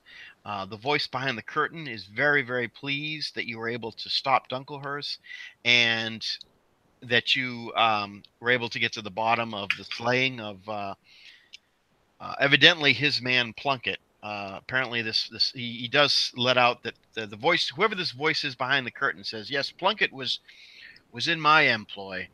I am one of Dunkelhertz is not alone in his nefarious associations, but there are those of us that oppose what he and his type are up to. Plunkett was someone that I had on my side of the chessboard, so to speak, and I wanted to see what had happened to him. And I'm sorry to hear what happened, or I know what happened to him, but I'm glad to know exactly what the details were and that you uncovered the quarry that he was after. That's a bonus. And with that, he will pay up, and he'll actually pay a handsome bonus to each one of you for that action that you took. And he sees that you've been grievously injured, Marcus. You've probably had some kind of medical attention given to you. Yeah, I'm assuming. Yeah. So he, even if you weren't covered by Rothenfelder, which you are, this mysterious voice behind the curtain and his man Feldspar would also ensure that you not suffer. I'm going to write down that I have a nice scar on my side from a bayonet. Yeah. 6 dick scars. Imagine him getting drunk. See this part right here? I got stabbed by a man, and then I went and killed a wizard. And you now have you have friends in high and mighty places, and you have mysterious friends in mysterious places as well. Excellent. So if these characters were to continue on at some point, you've got contacts. Cool. And I'm sorry that we lost Full House. That was kind of a Yeah, I hated to kill him, but I had to go in character. When you said you guys passed the remains of Full House, it was like he said, you mean half house at this point. halfway house, yeah. It's more like three-fourths house. He had most of him still there. Townhouse. It was condo. Full House, and you got shot and outspilled. Hubbled house. It was a hubbled house. Closed. So that is the end of Death in Dunwich. Death in Dunwich, yes. Thanks, Brian. You did a great job. Well, Thanks, everybody. Yay. I know it's I know it was a hard adaptation. Well, yeah, I took some liberties with it, just because it was written back in 1983, and I give Ed Wimble, the original artist, a lot of credit for doing it. And the game has evolved so much since that time. So right, it's just it really is something that I think anybody that plays through it is gonna kind of go a different way with it than maybe as written. But certainly there's a lot of seeds in there to have a good time with it. So I'm glad that we're able to play it, and I hope people that have the original that have got it on their bookshelf or whatever can hope they weren't too angry that I took some liberties with the plot line and the characters, but it provided us with a bit of fun. So for that, I'm glad. Yeah. And so with that, we'll just say thanks for watching, and thanks for listening, and keep 30 luck points.